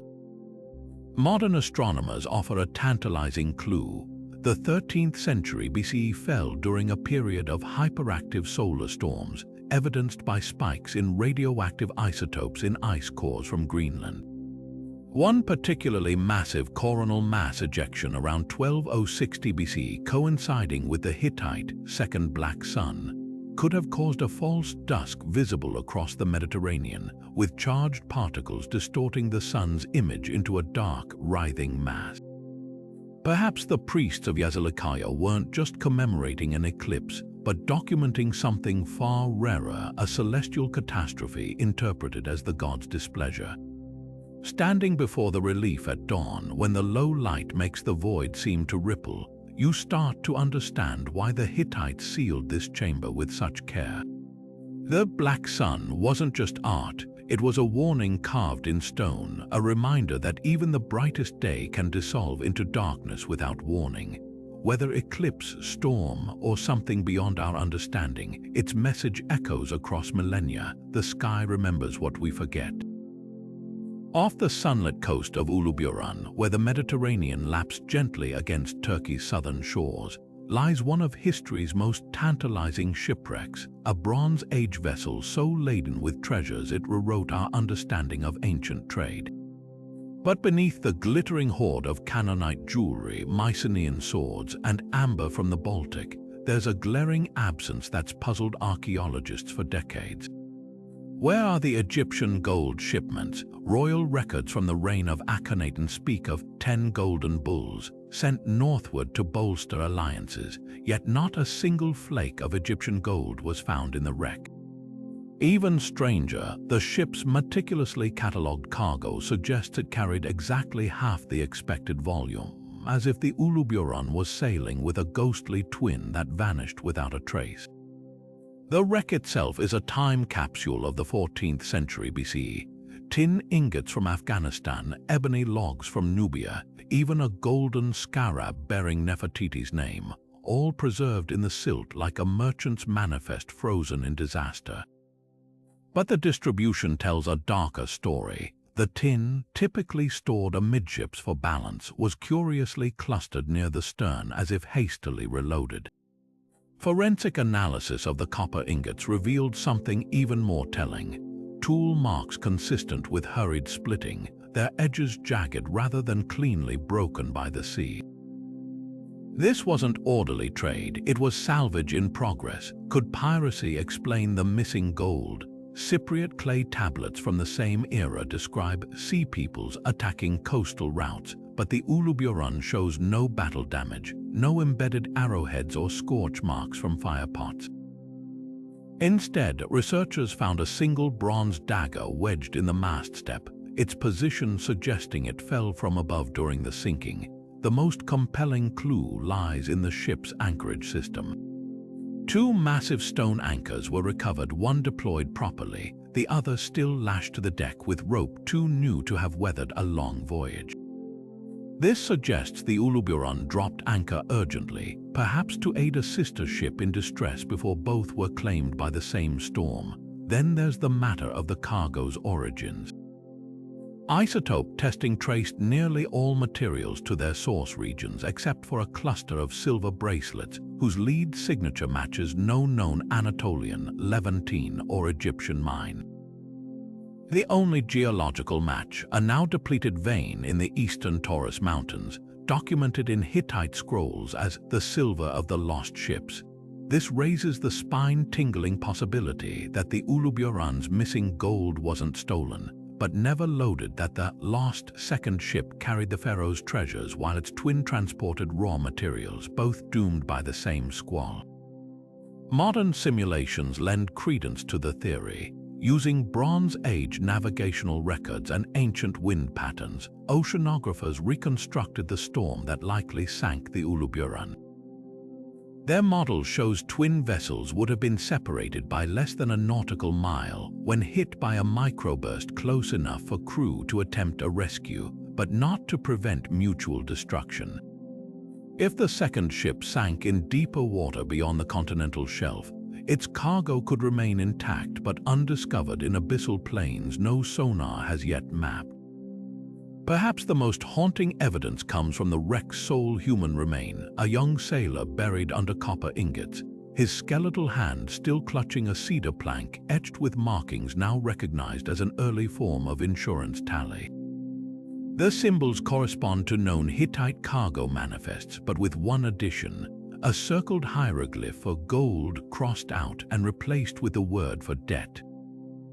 Was this a scribe's record of a failed transaction, or proof the gold was diverted at the last moment? Until another wreck surfaces with Nefertiti's missing bulls, the Uluburan's ghost ship remains one of the sea's most enduring enigmas. A reminder that history's richest clues often lie in what's not there. On the rugged slopes of Mount Olympos in southwestern Turkey, where the pine forests meet the Mediterranean, fire dances on bare stone, not as flickering campfires or accidental blazes, but as eternal flames that have burned without fuel for over 2 millennia. This is the Chimera, a cluster of natural gas vents where methane seeping through fissures in the rock ignites spontaneously, creating flames that leap waist-high from the earth itself. Ancient sailors used these fires as a natural lighthouse, their eerie glow visible far out to sea. But to the Lycians who first worshipped here, this wasn't just a geological oddity, it was the breath of a monster. The Greek myth of Bellerophon slaying the fire-breathing Chimera finds its roots in these very flames. Look closely at 6th century BCE Lycian coins, and you'll see the monster depicted with its lion's head and serpent's tail. But the flames spewing from its mouth aren't artistic license. They're meticulous renderings of the distinct ribbon-like flames still visible at the site today. Modern spectroscopy confirms what the ancients sensed. The gas mixture here burns with an unusually high blue-white core, resembling the descriptions of the monster's venomous breath in Hesiod's Theogony. Even the geography fits. The fires emerge near the ruins of the Lycian city of Yanartash, whose name means burning stone, while the surrounding cliffs form a natural amphitheater where wind amplifies the flames roar into something disturbingly alive. By the Roman era, the site had transformed from a mythical battleground to a sacred space. Emperor Constantine's engineers built a temple platform directly over the largest vents, channeling the flames through bronze tubes to create an eternal lamp for ceremonies. But the most bizarre chapter unfolded centuries later, when Ottoman Admiral Kemal Reis attempted to turn geology into warfare in 1502. Facing Venetian and Greek naval threats, he ordered slaves to dig tunnels beneath the fires, trying to capture the gas in goat skin bladders for use as primitive flamethrowers. A surviving sketch from the Topkapi Palace archives shows his design, a pump system feeding gas through hollow reeds to create walls of fire at sea. The scheme failed spectacularly. Workers reported headaches and hallucinations from methane exposure, while the captured gas proved too diffused to burn consistently outside its natural vents. What the Ottomans didn't realize was the Chimera's secret: its flames stay lit because the gas mixes with just the right amount of oxygen as it seeps through layered limestone. creating a perfect combustion ratio modern engineers still struggle to replicate artificially. Core samples taken in 2018 revealed why microscopic iron deposits in the rock act as natural catalysts, a phenomenon seen nowhere else on Earth. Today, the flames burn slightly dimmer, their intensity waning as seismic shifts gradually seal the ancient fissures, but stand there at dusk, watching the blue tongues lick at the gathering dark, and you'll understand why every civilization that encountered them, from Lycian priestesses to Ottoman alchemists, saw something beyond nature at work. The stones here don't just burn, they remember, and in their flickering light, the line between myth and geology dissolves like smoke on the wind. In the summer of 1935, archaeologists working at Catalhoyuk made a discovery that should have rewritten history row upon row of elongated skeletons, some measuring over 8 feet in length, buried beneath the foundations of a 5,000-year-old Hattusa temple. These weren't just unusually tall individuals. Their proportions defied human norms, with elongated femurs and massive skulls displaying pronounced brow ridges unlike any known Anatolian population. The expedition's lead anthropologist, Dr. Hamit Zubair Koshey, meticulously documented the find in his field notes, describing the remains as gigantic in stature, with cranial features both primitive and advanced. Black and white photographs showed researchers kneeling beside articulated skeletons that dwarfed them, their femurs nearly the height of a modern man's ribcage. Then, just as swiftly as they'd emerged from the earth, the bones vanished mysteriously, misplaced during transport to Ankara's Museum of Anatolian Civilizations. What makes this disappearance so troubling are the paper trails left behind. Koshey's original measurements and photographs survive in university archives, showing clear annotations of tibiae over 20 inches long and pelvic structures suggesting a bipedal gait but with a wider stance than Homo sapiens. Even more intriguing, the burial context. These giants, if that's what they were, had been interred with ceremonial artifacts unlike any other Hattusa grave goods. Crescent-shaped bronze standards resembling oversized sickles, stone tablets inscribed with an unknown script, and most bizarrely, copper headdresses featuring elongated rear extensions that perfectly accommodated the skeleton's unusual skull shapes. Forensic analysis of the surviving grave photos reveals something even more startling. The earth around the bones showed signs of deliberate heating, as if the bodies had been exposed to intense fire before burial. Mainstream archaeology dismisses the find as a misidentified cache of ritual animal remains or an exaggerated hoax, pointing to the lack of physical evidence. But Koshey was no amateur. He'd previously excavated the royal tombs at Catalhoyuk with painstaking accuracy, uncovering the famous sun disk standards that now define Hattusa art. His field journals contain frantic later entries about pressure from certain ministries to retract his measurements, followed by a 2-year gap in his publications.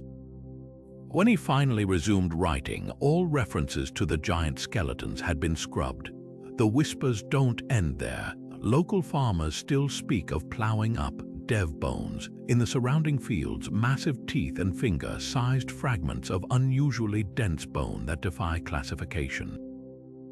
In 2014, a construction crew widening the nearby highway unearthed a partial humerus nearly 30 inches long, only to have it confiscated by military police within hours. Geological surveys add another layer. The burial stratum where the skeletons were found contains abnormally high levels of iridium, an element rare in Earth's crust but abundant in meteorites. Could this explain the burned soil? Ancient astronaut theorists certainly think so, but there's a more grounded possibility.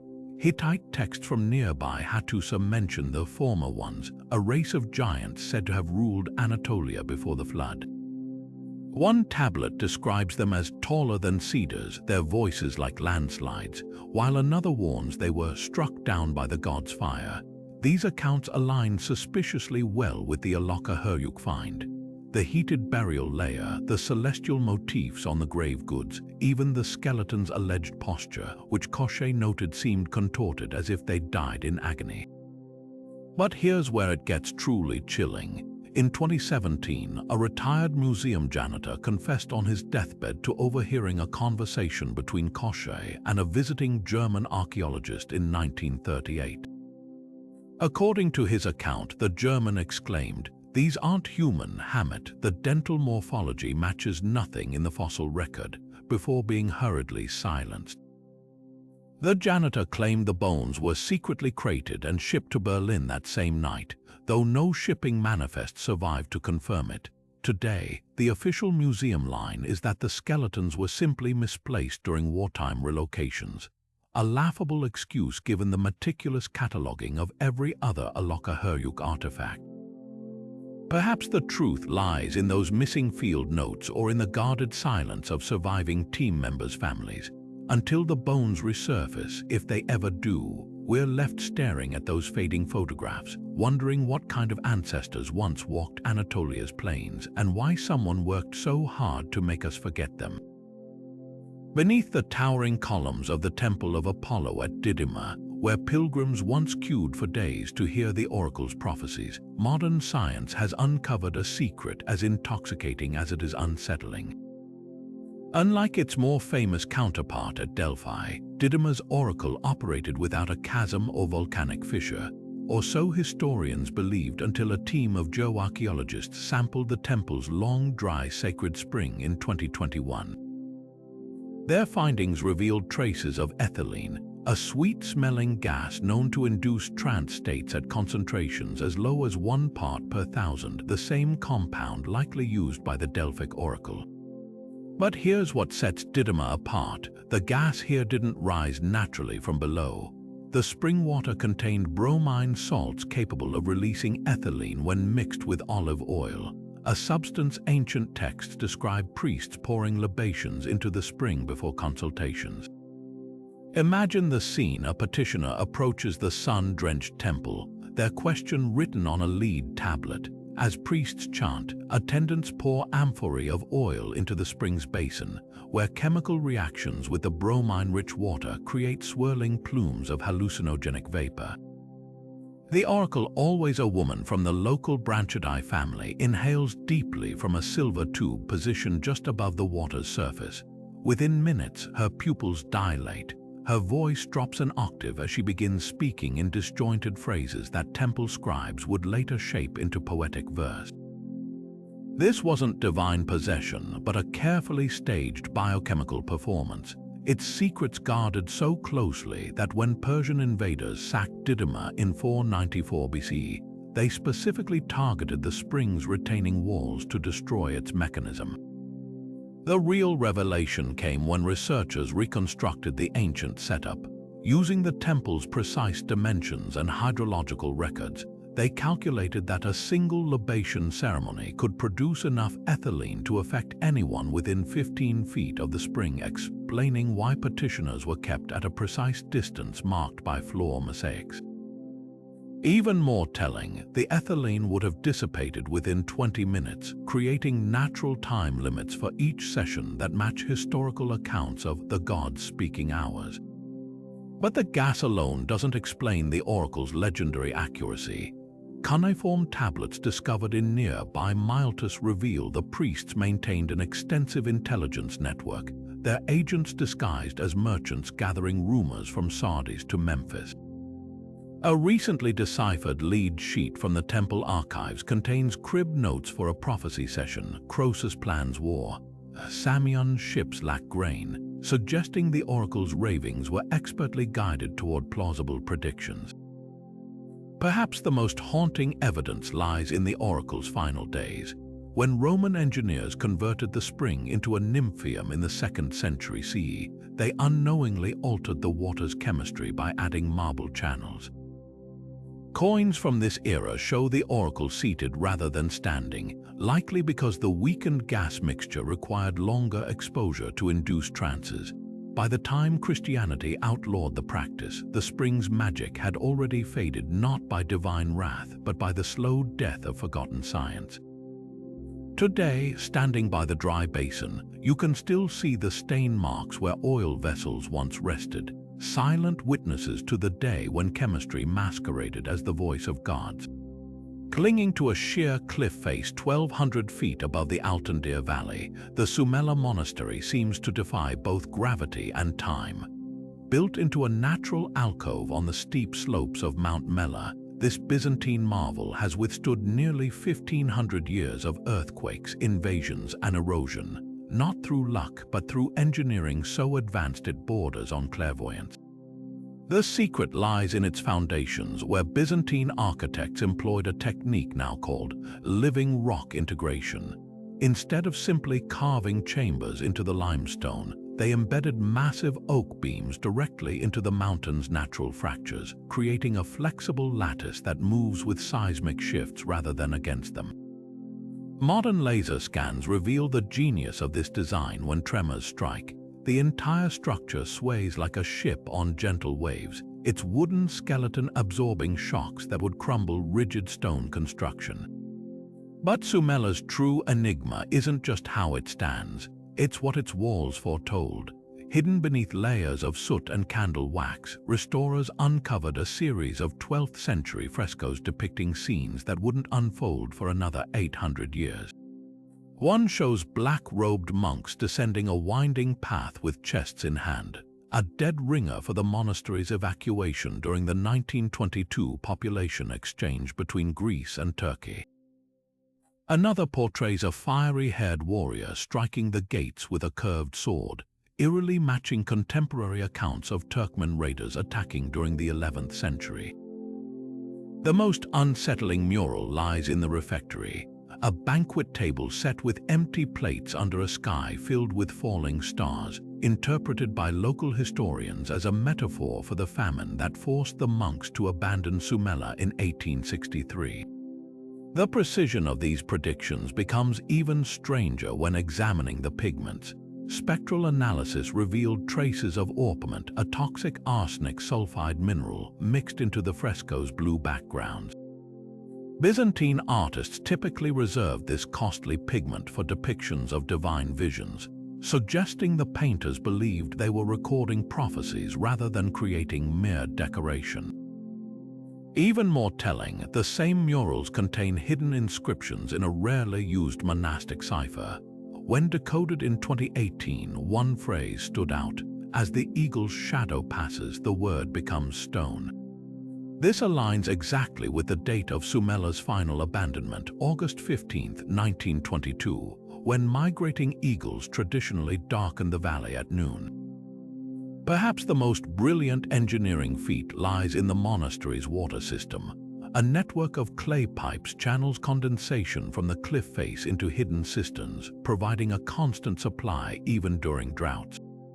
During restoration work in 2015, engineers discovered these pipes incorporate microscopic quartz crystals that vibrate at frequencies known to inhibit bacterial growth, an accidental sanitation system centuries ahead of its time. This same principle now inspires self-cleaning water tanks in modern hospitals, proving Sumela's builders understood their environment on a molecular level. Yet for all its innovations, the monastery guards one final secret. Beneath the Church of the Assumption's floor, ground-penetrating radar detected a hollow chamber with metallic echoes. Local legends speak of a library of breaths, scrolls containing the last exhalations of dying monks, preserved in sealed jars according to an obscure mystical tradition. Whether truth or tale, the mountain keeps its silence. Today, as visitors tread the same paths worn smooth by centuries of sandaled feet, they walk not just through history, but alongside whispers from a past that somehow saw glimpses of its own future. The stones of Sumela don't just cling to the cliff, they cling to time itself, bridging eras with the tenacity of roots finding cracks in solid rock.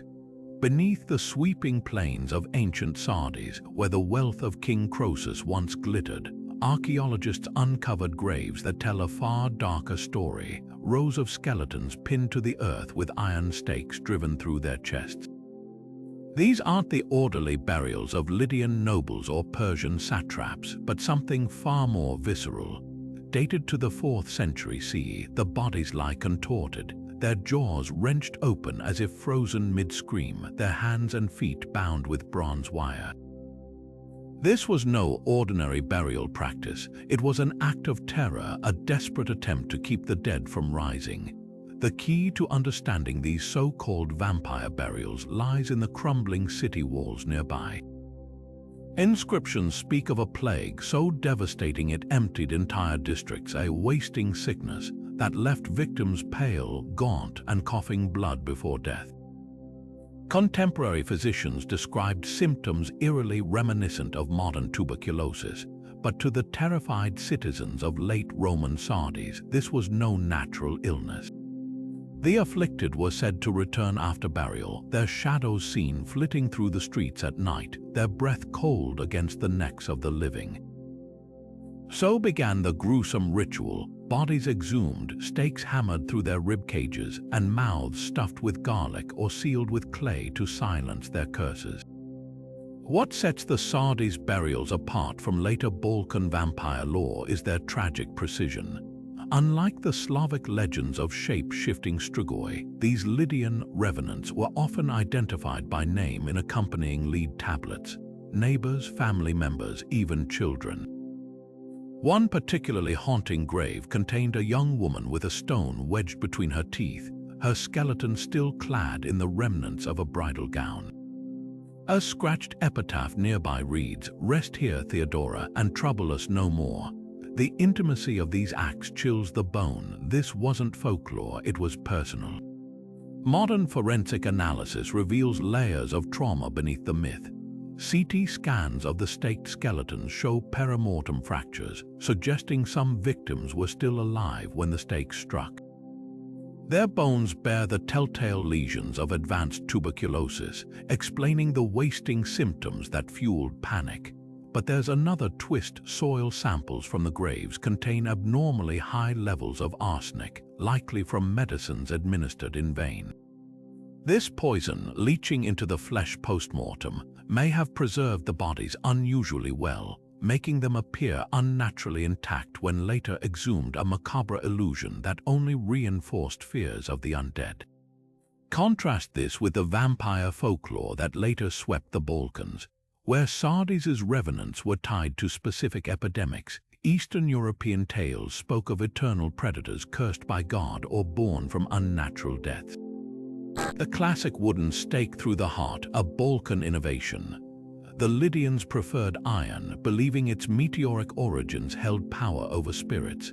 Even the garlic, so iconic in Dracula films, has roots in these Anatolian graves, where bulbs were placed not just in mouths but sewn into burial shrouds, their antimicrobial properties perhaps unknowingly curbing the spread of disease. The most poignant difference lies in the afterlife. For the Lydians, the staked dead weren't damned, but tragically dangerous loved ones transformed into monsters by forces beyond their control. A shattered amphora found near one burial still bears traces of honey and milk, offerings meant to soothe the dead rather than banish them. Later Balkan lore lost this nuance, painting vampires as irredeemable horrors. Standing in the Sardis necropolis at twilight, where the wind whistles through the open graves, you can almost hear the echoes of that ancient dread. These weren't superstitious peasants, but people facing an invisible killer with only the tools they had. In their desperation, they left behind a grim testament, one that blurs the line between myth and medicine, reminding us that fear, like the dead, never truly stays buried. At Göbekli Tepe, where the world's oldest known temple complex rises from the Anatolian plains, one set of carvings stands out like a modern anomaly chiseled into ancient stone. Among the intricate menagerie of foxes, scorpions, and vultures, there's something unsettling. A series of elongated, oval-headed figures with disproportionately large eyes, uncannily reminiscent of the grey aliens popularized by 20th century UFO lore. These aren't hidden in some obscure corner. They're boldly positioned on central pillars, their spindly limbs and featureless faces juxtaposed with realistic animal depictions. How could Neolithic artists carving these images 12,000 years ago conceive of beings so jarringly out of place in their natural world, mainstream archaeology offers a compelling, if mundane, explanation: shamanic vision art. Ethnographic studies of hunter-gatherer cultures reveal that trance states induced by fasting or psychoactive plants often produce strikingly similar imagery: elongated beings with enlarged eyes, interpreted as spirit guides or ancestors. The T-shaped pillars at Göbekli Tepe, some argue, might represent stylized humans, with the alien carvings depicting shamans mid-transformation during rituals. Supporting this view are the carvings' postures. Several appear to hold curved objects resembling mushrooms or ritual staffs, motifs seen in later Anatolian religious art. Yet the ancient astronaut theorists raise provocative counterpoints. Why do these figures lack the exaggerated animal features typical of prehistoric art? And why cluster them alongside realistic fauna unless they were meant to represent something observed, not imagined? The most controversial carving shows a gray figure cradling what looks like a disc-shaped object under an arched symbol resembling a crescent moon, a scene that wouldn't look out of place in a sci-fi comic. Proponents highlight the site's precise astronomical alignments, suggesting its builders possessed knowledge beyond their era. Could these carvings be rare depictions of contact, or perhaps warnings left by a culture that glimpsed something beyond their comprehension? Recent discoveries add fuel to the debate.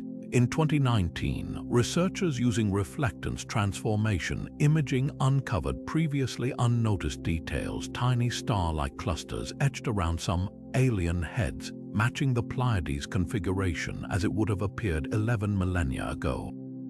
Even more intriguing, biochemical analysis of the limestone revealed traces of hallucinogenic ergot fungus in the deepest carvings, lending credence to the shamanic hypothesis. But here's the twist. The alien glyphs were added later during a rebuilding phase, using stone tools that left microscopic marks differing from earlier artwork. Were these later carvings inspired by renewed contact or simply evolving spiritual symbolism? Perhaps the truth lies in the middle. The human brain's visual cortex is hardwired to interpret certain patterns: elongated heads, large eyes, as faces, even when none exist. Modern experiments show sleep-deprived subjects consistently see similar figures, suggesting a neurological basis for the imagery. But what if Göbekli Tepe's artists were documenting something more tangible? The site's location atop a seismic rift zone raises another possibility. Earthquake-like luminous phenomena reported before tectonic activity might have been misinterpreted as celestial beings. Standing before these pillars today, the carvings provoke more than curiosity. They challenge our assumptions about ancient perception. Whether spirits, seizures, or something stranger, these images endure as a Rorschach test across millennia. The real mystery isn't just what they represent, but why they still unsettle us so deeply, as if recognizing something half-remembered in those blank, staring eyes. Nearly 2,000 years before the first mechanical clocks ticked in European cathedrals, a device of staggering complexity emerged from the workshops of the ancient world: the Antikythera mechanism. Pulled from a shipwreck off Crete in 1901, this bronze wonder with its precise gear trains and celestial dials rewrote our understanding of ancient technology. But what if Greece wasn't its only home? Hidden in the writings of Cicero lies a tantalizing clue that another such marvel, perhaps even more advanced, once existed in the very heart of Anatolia. In his philosophical dialogue De Republica, Cicero describes an instrument built by Archimedes that could predict planetary movements with uncanny accuracy, a device so revered it was looted by Roman general Marcus Claudius Marcellus after the sack of Syracuse. But here's where the trail twists. Roman inventories from Pergamon's royal library mention a similar object confiscated decades later during their Anatolian campaigns. The description matches Cicero's account almost exactly. a sphere of bronze and glass displaying the dance of stars. Pergamon, that beacon of Hellenistic learning, had long been a rival to Alexandria in scientific innovation. Its famed library rivaled the great collections of the Mediterranean, and its workshops were legendary for precision engineering. Could the Antikythera mechanism have had a sister device, one smuggled eastward as Roman conquest spread? The evidence mounts when examining Pergamon's unique assets. Unlike Syracuse, which relied on imported Egyptian astronomy, Pergamon scholars had direct access to Mesopotamian star catalogues, some of the most advanced celestial mathematics of the ancient world. A recently deciphered clay tablet from the city's ruins contains gear ratios startlingly similar to those in the Antikythera device, suggesting shared technical knowledge. Even more compelling, Pergamon's strategic position along trade routes would have allowed access to rare materials like Corinthian bronze, the same alloy used in the Antikythera mechanism's gears. Then there's the matter of fateful destruction. When Rome crushed the Pergamene kingdom in 133 BCE, historical accounts describe soldiers hauling away crates of wondrous devices too valuable to burn.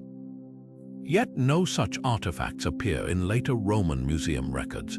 Could one have vanished into the Anatolian hinterlands? Local legends around Bergama, modern-day Pergamon, speak of a metal sky hidden in a cave near the ancient healing sanctuary of Asclepius.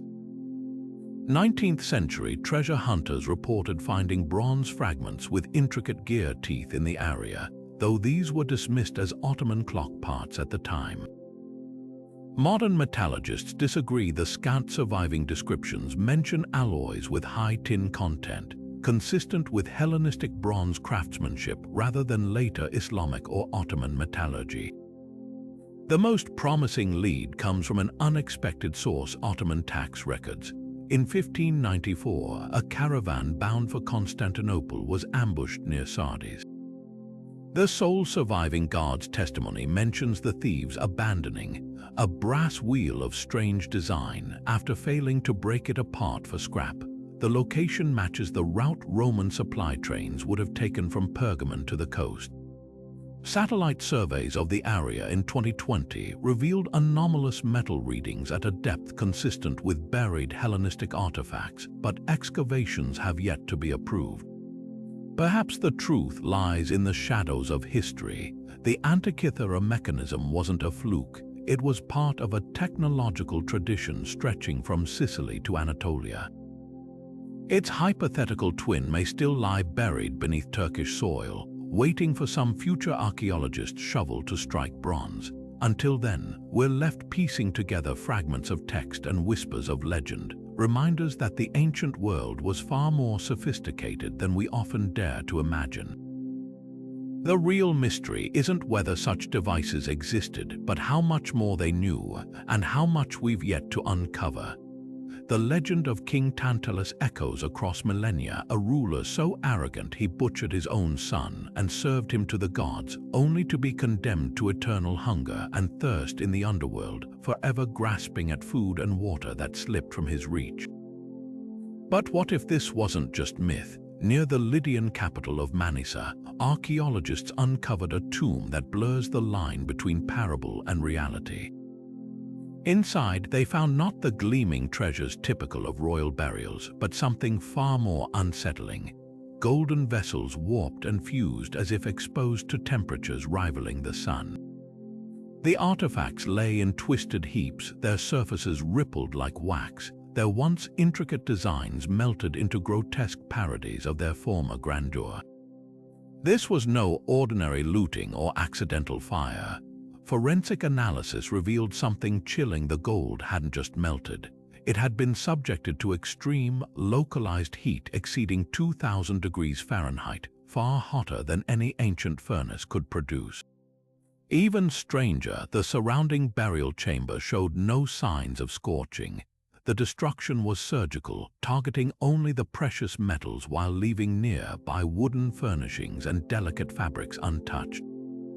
Ancient accounts of Tantalus's downfall mention Zeus striking his palace with a flame that consumed only gold, a detail long dismissed as poetic exaggeration. But standing in that tomb, staring at those twisted artifacts, it's hard not to wonder, did the ancients witness something we've yet to understand? The tomb's location adds another layer of eerie specificity. It sits atop a geological anomaly, a natural fault line where subterranean gases, including methane and hydrogen sulfide, occasionally seep to the surface. In concentrated pockets, these gases can ignite spontaneously, creating brief but intense bursts of flame. Modern geologists have recorded such phenomena nearby, with temperatures spiking precisely where the gold was stored.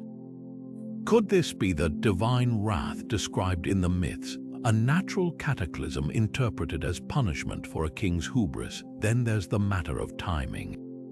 The gold's deformation coincides with a little-known dark age in Lydian history, when drought and famine ravaged the region. Contemporary tablets from neighboring kingdoms speak of the Great Hunger, blaming it on a cursed ruler who angered the storm god.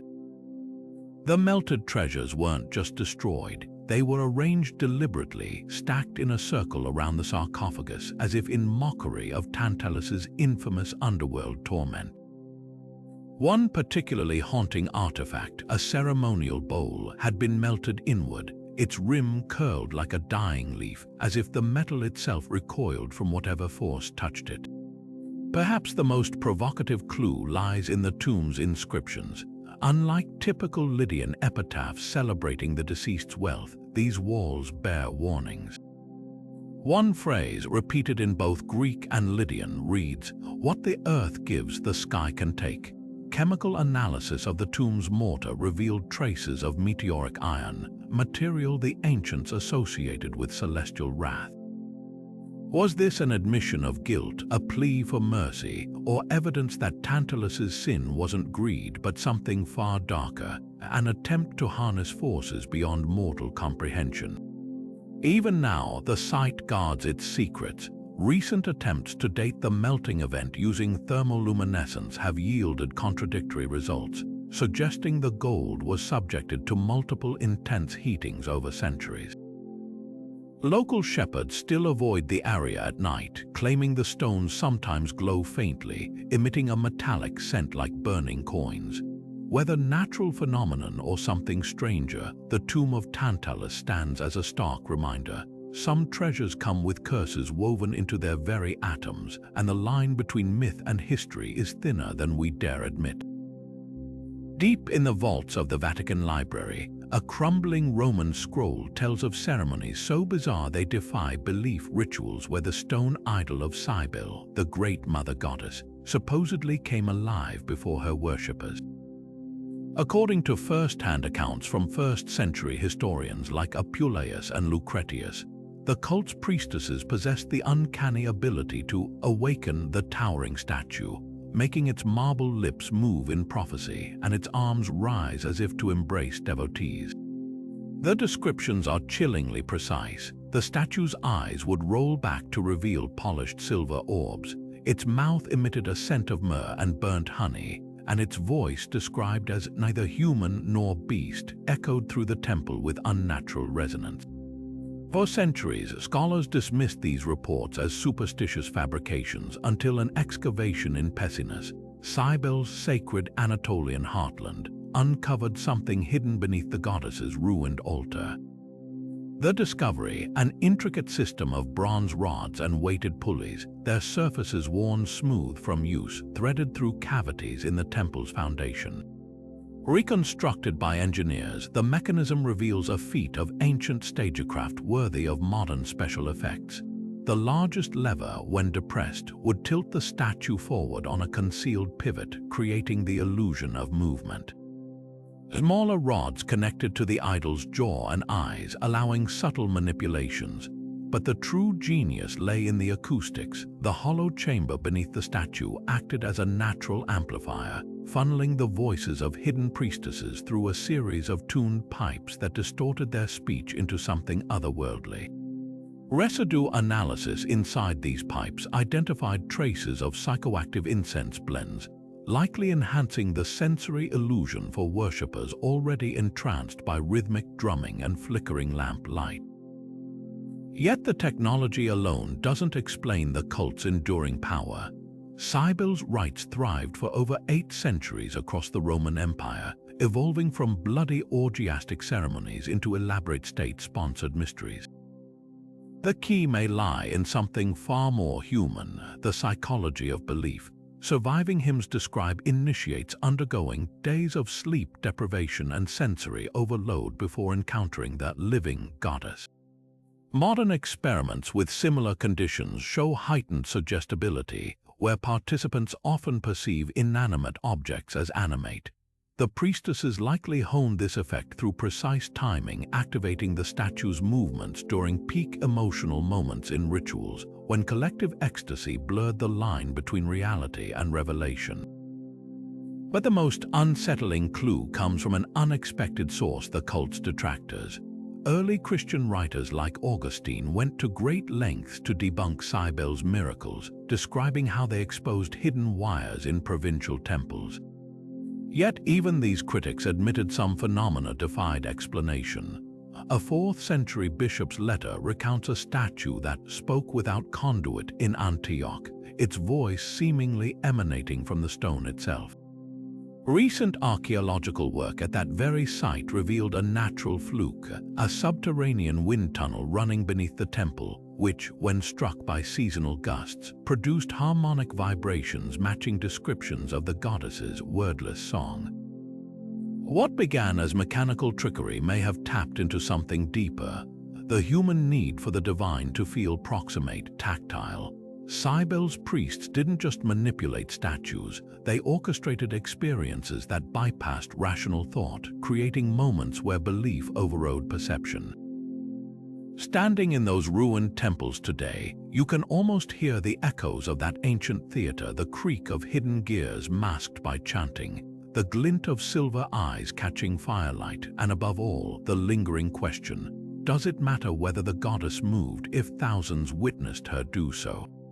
The true miracle wasn't in the mechanism, but in the collective suspension of disbelief that turned clever engineering into transcendent encounters. Perhaps that's the most enduring mystery of all: how easily the line between artifice and awe can vanish when the heart demands wonder. In the dust-choked ruins of Haran, where the last pagan scholars of antiquity whispered secrets to the stars, a cache of crumbling manuscripts hints at knowledge too dangerous to preserve. These aren't just any scrolls, they're the so-called Enochian codices, texts allegedly copied from antediluvian originals by the Sabians, a mysterious sect of star worshippers who thrived here long after Islam swept through the region. Byzantine chroniclers wrote of their temples sealing like the night sky, with rotating brass orbs mimicking planetary movements, while Arab historians marveled at their ability to predict eclipses centuries in advance. But their most prized possessions weren't astronomical charts. They were leather-bound books said to contain the lost wisdom of Enoch, the biblical patriarch who supposedly walked with angels and recorded the secrets of creation before the Great Flood.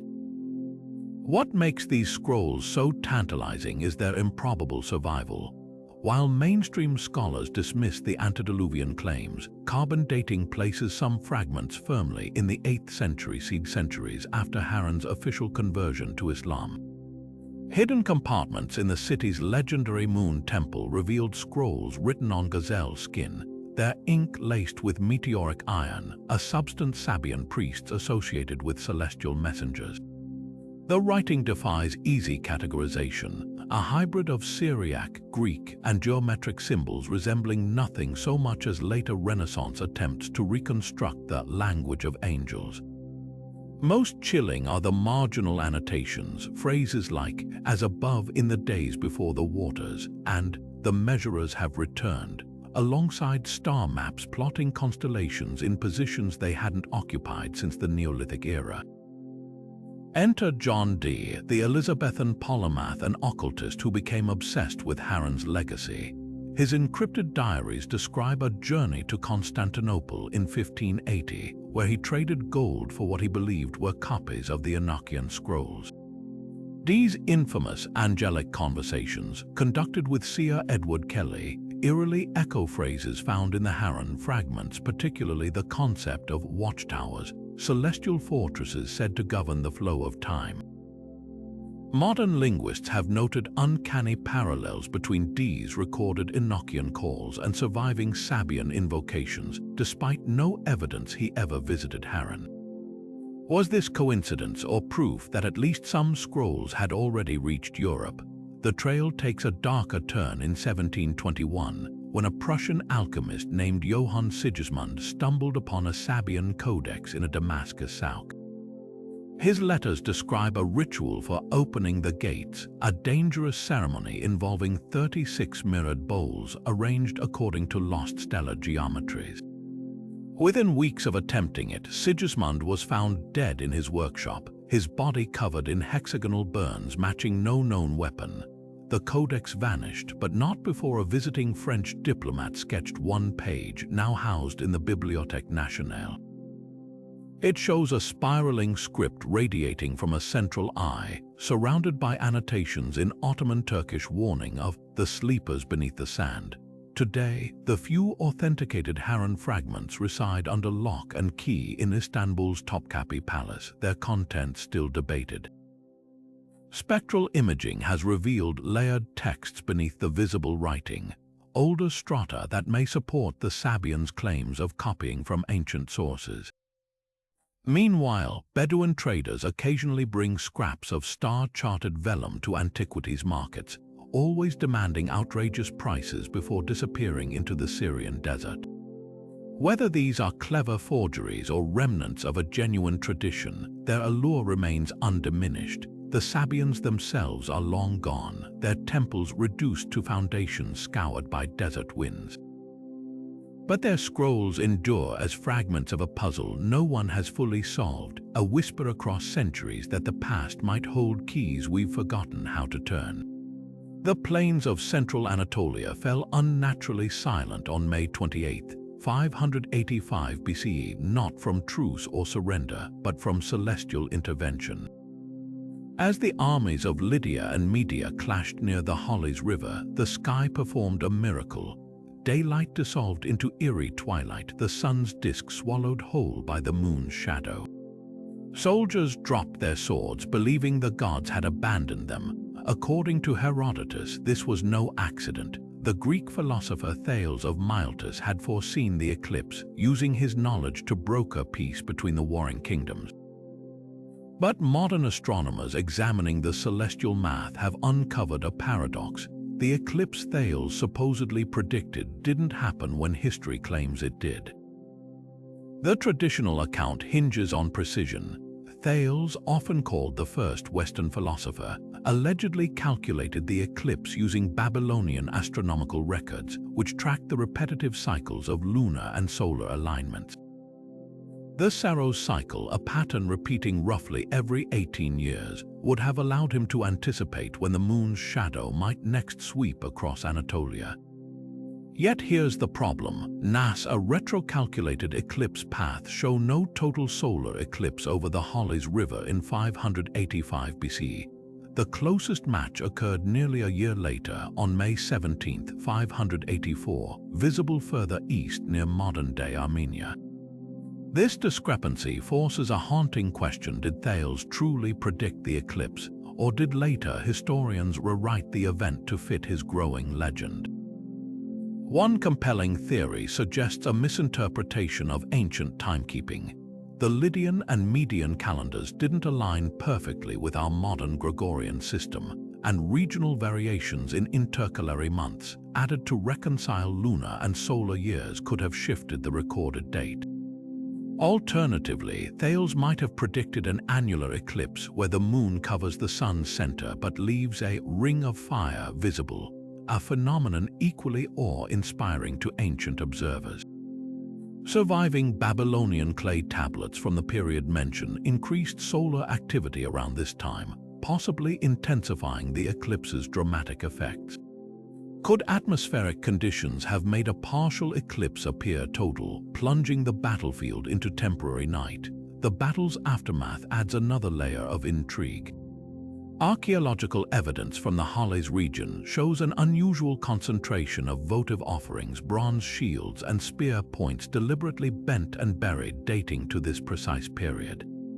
These were traditional peace offerings in both Lydian and Median cultures, suggesting some extraordinary event did halt hostilities. A fragmentary Mede inscription discovered near Tabriz references the day the sun died, while Greek accounts describe envoys from both sides rushing to consult the Oracle of Delphi afterward, seeking to interpret the omen. Perhaps the truth lies between the lines. Thales, renowned for his studies of geometry and astronomy, likely understood the principles behind eclipse prediction better than his contemporaries. Even if the exact date was later misrecorded, his insight into celestial mechanics could have allowed him to warn of an impending eclipse within a broad time frame, enough to manipulate superstitious armies into laying down their arms. The real miracle wasn't the prediction's precision, but its psychological impact. In an age when eclipses were seen as divine wrath, knowledge became the ultimate weapon. One man's understanding of the cosmos didn't just change a battle, it redefined what humanity believed possible, and that, in the end, may be more remarkable than any perfectly timed shadow. In the shadow of Ephesus's grand theatre, where audiences once cheered for Greek tragedies, a far stranger drama unfolded, one where the players couldn't stop dancing, even as their feet bled and their bodies collapsed from exhaustion. Ancient texts describe a plague unlike any other, not of fever or boils, but of uncontrollable movement. According to 2nd century physician Galen, entire families would suddenly jerk into motion, their limbs flailing as if pulled by invisible strings, their laughter turning to screams as the dance continued for days without rest. Local officials called it the sacred madness, blaming it on the wrath of Dionysus or Artemis. But modern toxicologists examining Ephesus's grain silos have uncovered a far more earthly culprit: ergot fungus, the same organism behind medieval Europe's infamous dancing plagues. The evidence lies in the soil. Sediment cores taken near Ephesus's harbor district show alarming concentrations of ergot spores dating to the outbreak period. This parasitic fungus, which thrives on damp rye, produces alkaloids closely resembling LSD compounds capable of inducing hallucinations, convulsions, and, in rare cases, compulsive physical agitation. Byzantine tax records reveal something even more telling. That year's harvest was notably meager, forcing the city to dip into emergency stores of older grain, precisely the conditions under which ergot proliferates. Grain bins excavated near the theatre still bear strange circular scorch marks, likely from attempts to burn contaminated stores once the connection was made. What makes Ephesus's plague unique is its timing. Unlike medieval outbreaks which coincided with periods of mass hysteria, this occurred during relative prosperity. The city's wealthy elite weren't spared. Inscriptions mention senators and merchants among the afflicted. One particularly vivid account survives in a mosaic discovered in a ruined villa, a scene of revelers mid-dance, their faces contorted in expressions more pain than joyous, surrounded by symbols of wheat and serpents, a possible nod to both the poisoning and the writhing limbs it produced. The medical responses were as desperate as they were futile. Galen's notes describe patients tied to beds with wet ropes, their thrashing limbs restrained while priests chanted, and physicians administered opium, a treatment that likely worsened the hallucinations. Archaeologists have uncovered mass graves containing skeletons with telltale stress fractures in their feet and spinal columns, the bones telling silent stories of bodies pushed beyond human limits. Perhaps the most chilling parallel to medieval Europe lies in the societal aftermath. Just as Strasbourg's authorities built a dancing stage to contain the afflicted in 1518, Ephesus's council repurposed the Odeon, a smaller theatre, as a holding area. The stone benches still bear grooves thought to be from chains used to restrain dancers, but here's where the stories diverge. While European plagues were often blamed on divine punishment for sin, Ephesus's response was eerily progressive. City decrees ordered the distribution of clean grain and the draining of swampy fields where ergot thrived, early public health measures that faded from memory when the empire fell. Today, walking those same streets at dusk, you might catch an echo of the tragedy in the way shadows play across the ancient stones, a flicker of movement where none should exist. The real horror wasn't the dancing itself, but the knowledge that something as ordinary as bread could unravel the mind. In a city famed for its theater, the greatest performance was one nobody chose to join, a reminder that nature's most terrifying scripts often play out offstage. Beneath the shimmering surface of Lake Van, where sunlight refracts into endless blue, lies a metropolis swallowed by time, Hattusa, the mighty capital of the Eurasian Empire. For centuries, historians believed the city ended where the water began, its ruins confined to the rocky outcrops along the shore. Then came the infrared scans. In 2017, a joint Turkish-Armenian research team aimed their equipment at the lake's southeastern depths and uncovered grid-like patterns stretching nearly half a mile into the abyss. These weren't natural formations, they were streets. The submerged districts reveal an urban plan of startling sophistication. Sonar imaging maps wide boulevards radiating from a central plaza, their cobblestones still intact under layers of silt. Most startling is the structure locals call the Palace of Mirrors, a sprawling complex with walls that, when sampled, contained flecks of polished obsidian and bronze. Eurasian texts mention a hall of infinite kings, where rulers stood surrounded by reflective surfaces, symbolizing their dominion over all directions. Could this be that legendary chamber, its walls once gleaming like liquid metal beneath torchlight? Divers exploring the site face eerie challenges. The lake's alkaline waters preserve organic matter with uncanny precision. Wooden beams still bear tool marks, and a child's leather sandal was found resting on a doorstep as if just removed. Yet the same chemistry distorts visibility, creating optical illusions where distant walls appear to ripple like mirages. One expedition member described swimming through what seemed like a floating marketplace, pottery shards suspended in the current, giving the unsettling impression of goods hovering mid-transaction. The real enigma lies in how Hattusa sank. Core samples tell a story of gradual encroachment rather than catastrophic flood. Layers of freshwater mollusk shells suggest the lake rose steadily over decades, possibly due to seismic shifts blocking outflow channels. Eurasian engineering might have accelerated the disaster. Their famed irrigation canals, designed to drought-proof the city, could have altered groundwater tables. A cuneiform tablet from the reign of King Sargery II hints at desperation. The lower quarters drink the lake faster than we can build walls to hold it. Then there are the whispers from local fishermen. They speak of the singing ruins, days when underwater currents pass through the hollow structures, producing low-frequency harmonics audible through boat hulls. Hydrophone recordings confirm these sounds, eerie, organ-like tones matching the natural resonance frequency of the palace's remaining columns. Stand on the shore at dusk when the wind stills, and you might hear the lake itself humming a lament for the kingdom it swallowed. Recent breakthroughs in photogrammetry have unveiled even more. By stitching together thousands of drone and submarine images, researchers created a digital twin of submerged Hattusa.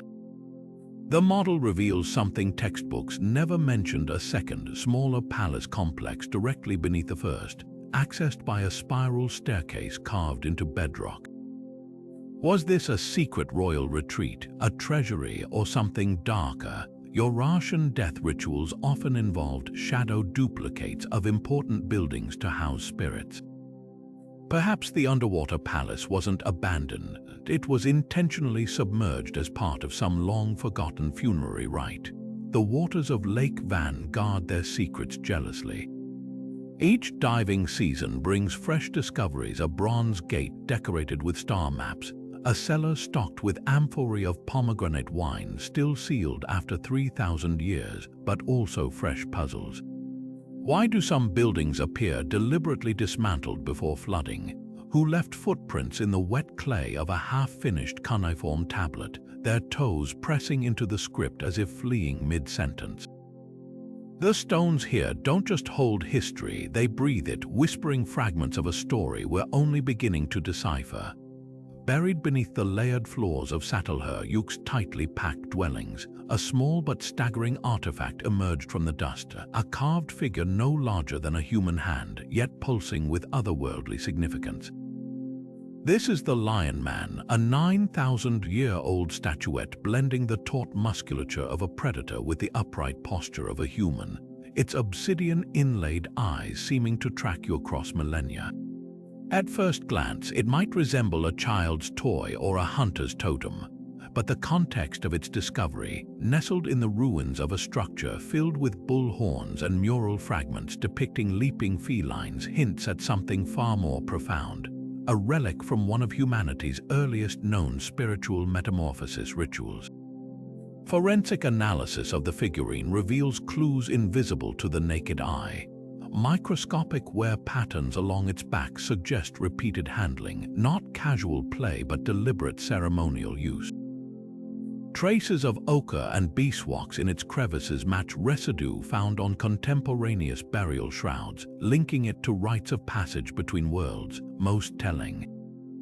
The proportions, while the torso and limbs are humanoid, the hands and feet elongate into claws, and the spine arches unnaturally, as if capturing a figure mid-transformation. This isn't just art. It's a frozen moment of becoming, a snapshot of what anthropologists call the rhynthropy, the ritual embodiment of animal spirits. Parallels emerge from surprising sources. Siberian shamans of the Evenki people still perform dances wearing carved lion masks, believing the spirit of the predator grants them vision beyond the veil. The indigenous San people of southern Africa's rock art depict similar hybrid figures, explained in oral traditions as medicine men walking with the lion's strength. But Catalhoyuk's Lion Man predates these practices by millennia, suggesting a spiritual thread woven deep into humanity's subconscious. The figurine's missing head, intentionally broken off, judging by the clean fracture line, adds another layer. Ethnographic studies of modern animist cultures show ritual decapitation of effigies as a metaphor for shedding human limitations during trance states. Then there's the matter of placement. The Lion Man wasn't found in a communal space but wedged beneath the sleeping platform of a dwelling later used for burials. This mirrors later Neolithic traditions where power objects were interred with the dead to guide their journey. Isotope analysis of teeth from adjacent skeletons shows elevated levels of tropane alkaloids compounds found in nightshade plants known to induce visionary states. Put together, the evidence paints a vivid picture. Imagine a shaman, perhaps a woman, as many burials with ritual tools here are female, consuming sacred brews before ceremonies, gripping the Lion Man as a conduit to channel the beast's essence. The walls around her flicker with painted leopards and stampeding aurochs, their forms shimmering in the lamplight as the boundaries between human and animal dissolve. What makes this artifact truly revolutionary is its defiance of linear cultural evolution. We often assume hunter-gatherers worshipped simple nature spirits, only developing complex deity concepts with agriculture. Yet here, in a pre-agricultural society, we find evidence of sophisticated spiritual transformation, a recognition that identity is fluid, that the self can be remade through ritual. The Lion Man isn't just a symbol, it's a passport to a realm where claws grow from fingertips and hunger takes on new meaning. In its silent snarl, we hear echoes of humanity's oldest quest to transcend, to wear the wild like a second skin, and to return changed. In the summer of 2001, villagers near the ancient ruins of Troy looked up to witness something straight out of mythology. The sky rained red. This wasn't the rusty dust blown in from African deserts, a phenomenon known to Mediterranean regions. These were thick, viscous droplets staining the earth like diluted blood, clinging to rooftops and pooling in the grooves of olive leaves. Scientists scrambled to collect samples, their initial tests sparking a controversy that still simmers today. Some claimed the Crimson Rain contained microorganisms unlike anything in Earth's biological record, tiny, cell-like structures without nuclei, their molecular composition hinting at origins far beyond our atmosphere. The first laboratory reports read like science fiction. Microscopic examination revealed round, reddish particles resembling extremophiles, organisms capable of surviving harsh conditions. But these didn't match any known terrestrial bacteria. Their outer membranes contained unusual ratios of silicon and iron, elements common in meteorites but rare in Earth's microbial life. Even more bizarre, the particles showed signs of replication when exposed to extreme heat, a trait previously observed only in certain radiation-resistant archaea found near hydrothermal vents. One researcher described them as biological clockwork, their internal structures too geometrically precise for random evolution. Skeptics countered with earthly explanations. The region had experienced a dust storm days earlier, and some argued the red particles were nothing more than fungal spores or algae blown from distant wetlands. Independent tests identified traces of local pollen mixed with the mystery particles, muddying the extraterrestrial theory. Yet the most damning rebuttal came from isotope analysis. The oxygen in the droplets matched Earth's atmospheric signature, not the skewed ratios typical of space-borne material. Critics dismissed the findings as contamination, accusing overeager scientists of seeing aliens in mundane debris. But the mystery deepens when you examine historical accounts.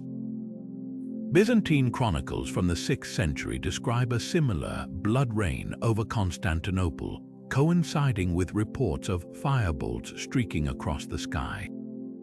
Local farmers near Troy still whisper of an old legend that the gods wept blood before the city's fall, staining the Scamander River. Could these be fragmented memories of an older, recurring phenomenon? Modern astronomers point to the Taurid meteor stream which Earth passes through annually. Some years, the swarm contains denser debris, potentially carrying microscopic hitchhickers from cometary ice. The most tantalizing clue lies in the particles' resilience. When exposed to vacuum conditions mimicking space, the red structures didn't just survive. They became more active, absorbing ultraviolet light in patterns resembling photosynthesis. Astrobiologists note this mirrors hypothetical life forms adapted to drifting between stars, feeding on cosmic radiation. If true, the implications are staggering. These tiny red specks, whether invaders or ancient travelers, might rewrite our understanding of life's boundaries. Or perhaps they're simply a quirk of nature, a rare but earthly anomaly dressed in the guise of cosmic mystery. One thing certain: science hasn't closed the case. The samples remain locked away in sterile vials, awaiting tools advanced enough to settle the debate.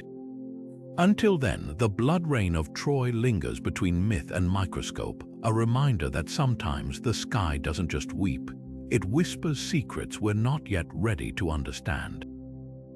Edgar Cayce, the so-called sleeping prophet, lay in trance one ordinary afternoon in 1933 when his words sent shockwaves through the room. His voice, normally soft and measured, dropped to a whisper as he described not Egypt's deserts, but the volcanic valleys of Cappadocia, where he claimed a branch of Atlantean survivors had fled after their homeland's destruction. According to Cayce, these refugees didn't just scatter into obscurity. They built something extraordinary beneath the fairy chimeries and cave churches modern tourists admire today. A hidden archive, he insisted, lay waiting in the depths of the region's labyrinthine tunnels, filled with crystalline tablets containing the lost sciences of Atlantis. What makes Cayce's vision so compelling isn't just its specificity, but the eerie geological details he couldn't have known. He spoke of chambers lined with an unknown metal that never corrodes, echoing recent discoveries of orichalcum alloy in shipwrecks off Sicily, a material plateau explicitly linked to Atlantis. He described underground rivers whose courses matched Cappadocia's subterranean waterways, mapped only in the last decade with ground-penetrating radar. Most strikingly, he referenced a breathing mountain where the archives were sealed, a phrase locals still use for certain caves where air currents create the illusion of the stone itself inhaling and exhaling. Yet skepticism is warranted. Case's readings, delivered while in a self-induced hypnotic state, mixed verifiable facts with outlandish claims. He placed this Cappadocian vault near a city of white towers, which some interpret as Durinkuyu's honeycombed dwellings, while others dismiss it as pure fantasy. Modern archaeologists have surveyed Cappadocia's depths extensively. No crystal tablets or Atlantean relics have emerged. But here's where it gets tantalizing. Seismic surveys in 2018 revealed a previously uncharted cavity beneath Durinkuyu's lowest levels, its dimensions too geometrically precise to be a natural formation. When researchers attempted to drill a borehole, their equipment picked up metallic echoes at depths exceeding 300 feet, only for the project to be abruptly halted by bureaucratic red tape. The historical record adds another layer. Byzantine chronicles mention a sect of fire priests who guarded scrolls in Cappadocia's tunnels, claiming their knowledge came from a drowned kingdom in the west. Then there's the curious case of a 16th-century Ottoman surveyor's map, now housed in Topkapi Palace, marking a door of blue stone in the exact region case described. Intriguingly, the map's legend warns that the site speaks in voices. A detailed paralleling case's claim that the archive's guardians used sonic technology to protect its secrets. Perhaps the most haunting evidence comes not from archaeology but linguistics. Cappadocia's isolated Greek communities, displaced in the 1920s, preserved a folk song about the people before the flood, who wrote on light instead of parchment. The lyrics describe a catastrophe matching Plato's account almost beat for beat, a detail case couldn't have encountered in his rural Kentucky upbringing. Whether coincidence, subconscious borrowing, or something stranger, the threads weave a tapestry too intricate to dismiss outright. Standing in Durinkuyu's shadow today, watching swallows dart between the cave dwellings, it's easy to feel the weight of what might still lie hidden. The truth about Case's vision may never be settled, but the land itself seems to whisper, not with the voices of ghosts, but with the quiet persistence of a puzzle still missing its final piece. High above the scrublands of northwestern Anatolia, where the wind howls through the peaks of Mount Ida, local shepherds still point to a curious streak of silver running through the rocks, a vein of metal so pure it gleams like liquid moonlight against the stone. This isn't just another mineral deposit, it's the last echo of a legend older than Homer himself. The ancients spoke of the Agora Pontos, the Silver Bridge, a miraculous span said to have been built by the gods so that divine warriors could descend from Ida's summit to fight in the Trojan War. For centuries, scholars dismissed it as poetic fancy until geologists mapped the mountain's hidden veins and uncovered something startling. That streak isn't random. It follows a near-perfect horizontal line for over 300 yards, as if someone or something once threaded the mountain with a colossal silver cable. The clues begin with the metal itself. Spectrographic analysis reveals the vein is almost 98% pure silver, mixed with trace amounts of platinum, a combination rarely found in nature. Even more peculiar, the surrounding rock shows signs of extreme, localized heat far beyond what volcanic activity could produce. Ancient metallurgists couldn't achieve such temperatures, but lightning striking metal rich ore might, a phenomenon documented in modern times where fulgurite's glass tubes formed by lightning strikes appear alongside melted metals. Could a celestial event have forged this unnatural seam, later interpreted as divine handiwork? Then there's the placement. The vein aligns precisely with the path described in the Cypria, a lost epic fragment claiming the bridge ran from Ida's crown to the Scamunder's banks. Satellite surveys confirm the silver deposit points directly toward the plains of Troy, 20 miles west. But the real shock came when archaeologists excavated a hillside near the vein's terminus and uncovered a series of stone anchor points, each bearing tool marks matching Bronze Age chisels. These weren't random boulders, they were engineered sockets, their interiors scorched as if once holding white-hot metal. Hittite texts add another layer.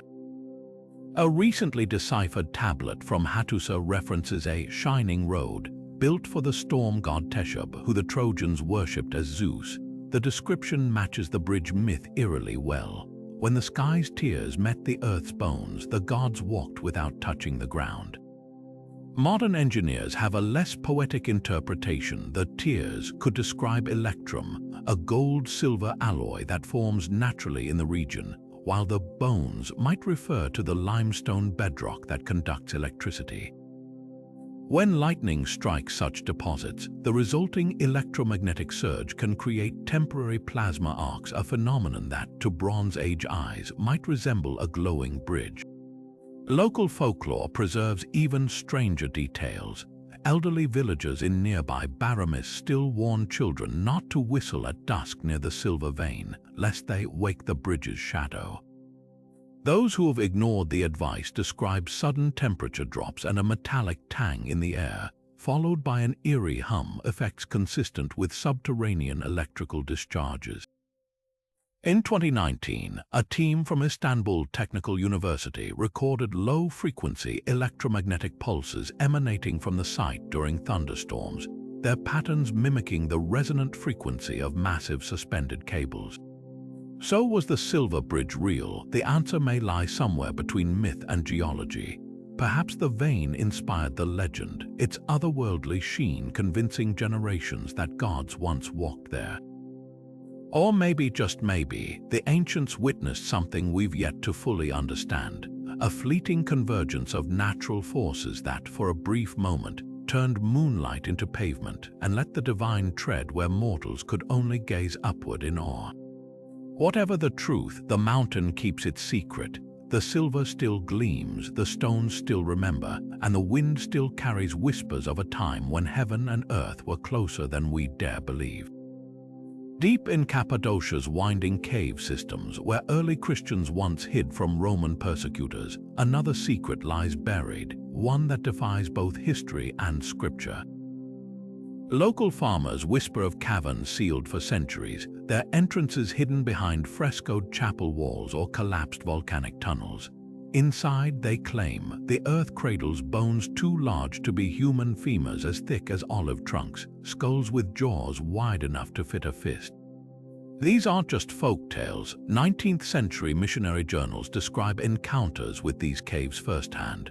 Reverend Henry Mondrel, traveling through Anatolia in 1894, wrote of stumbling upon a subterranean chamber near Garim where the walls bore the imprints of gigantic hands and the skeletal remains stretched nearly 12 feet from crown to heel. These accounts eerily mirror the Book of Enoch's descriptions of the Nephilim, the half-angel, half-human hybrids said to have walked the earth before the Great Flood. Enoch's text, deemed too controversial for canonical scripture, claims these beings stood as towers among men, their bones buried deep as divine punishment. Cappadocia's volcanic tuff, soft enough to carve yet durable over millennia, would have provided the perfect tomb to preserve such remains, even more compelling. The region's early Christian communities venerated Enoch's writings despite their exclusion from the Bible. Hidden chapels often feature frescoes of angelic battles, their towering figures disproportionate to the human saints beside them, as if the artists knew something we've since forgotten. But geology might hold the most unsettling clues. In 2015, a cave in near Derinkuyu exposed a previously unknown network of tunnels, their ceilings scorched in patterns suggesting intense, directed heat, almost like the smiting fire described in Enoch. Soil samples from these passages contained abnormally high levels of iridium, an element rare on Earth but abundant in meteorites. Could these caves have witnessed celestial violence? Local folklore speaks of star metal arrows striking the mountains in ancient times, a detail that aligns disturbingly well with Enoch's account of the archangels purging the Nephilim with flaming swords from heaven. The most tantalizing evidence comes from the bones themselves, or rather their absence. Despite dozens of oral histories, no verified giant skeletons remain in museums. Ottoman records from 1887 mention a shipment of unusual antiquities sent to Berlin, including bones of unnatural size, but the crate vanished en route. A single photograph survives in the archives of the German Archaeological Institute, blurred but unmistakable, showing a femur resting beside a yardstick, its length nearly double that of a modern adult. Researchers who have tried to relocate these caves face uncanny resistance. GPS devices malfunction near suspected sites, and drones sent to map the tunnels often lose signal, their last transmissions capturing distorted echoes that sound unsettlingly like deep, rhythmic breathing. Perhaps the truth lies in the landscape itself. Cappadocia's fairy chimneys, those towering rock spires sculpted by erosion, take on a sinister new light when viewed through this lens. Their local name, Peri Baccalaurii, translates to chimneys of the jinn, hinting at older, darker legends predating Christianity. Stand beneath them at dusk when the shadows stretch long across the valleys, and you might understand why our ancestors feared what once walked here. The caves keep their secrets, but the stones remember, and somewhere in those twisting tunnels, between the echoes of Enoch's warnings and the hollow silence of empty chambers, the past waits not as dust but as a question we've yet to answer. Plutarch's writings from the 1st century describe a wonder that defied logic. Ancient pilgrims traveling to Hierapolis would kneel before towering plane trees, pressing their ears to the bark as if listening for whispers. According to the Greek historian, these weren't ordinary trees, but oracles, beings that spoke prophecies in hushed tones, their words carried on the breeze like secrets passed between gods. For centuries, scholars dismissed these accounts as superstitious embellishment, the fantasies of a culture steeped in mysticism. But when archaeologists began mapping the travertine terraces of Pamukkale, they uncovered a truth far stranger than fiction. The earth itself was the architect of this divine deception. The key lies in the landscape's unique geology. Hierapolis sits atop a seismic crack where mineral-rich hot springs bubble to the surface, depositing layers of luminous white travertine over millennia. These formations aren't just beautiful, they're riddled with hidden wind channels, narrow passageways carved by water and time. When air currents rush through these tunnels, they collide with pockets of steam rising from thermal vents below, creating harmonic vibrations that hum through the stone. Plant a grove of broad-leaved plane trees atop this resonant foundation, and something extraordinary happens. Their hollow trunks act like natural amplifiers, transforming the Earth's vibrations into audible sound. Modern experiments prove the effect. Researchers from Istanbul University recreated the conditions by placing microphones near the surviving ancient trees. During seasonal wind patterns, the recordings captured distinct tonal shifts, low moans that rise to eerie whistles, mimicking human vocal cadences when filtered through the travertine's acoustics. Even more compelling, Plutarch's description of the trees, answering in the language of the supplicant, aligns with the site's multicultural history.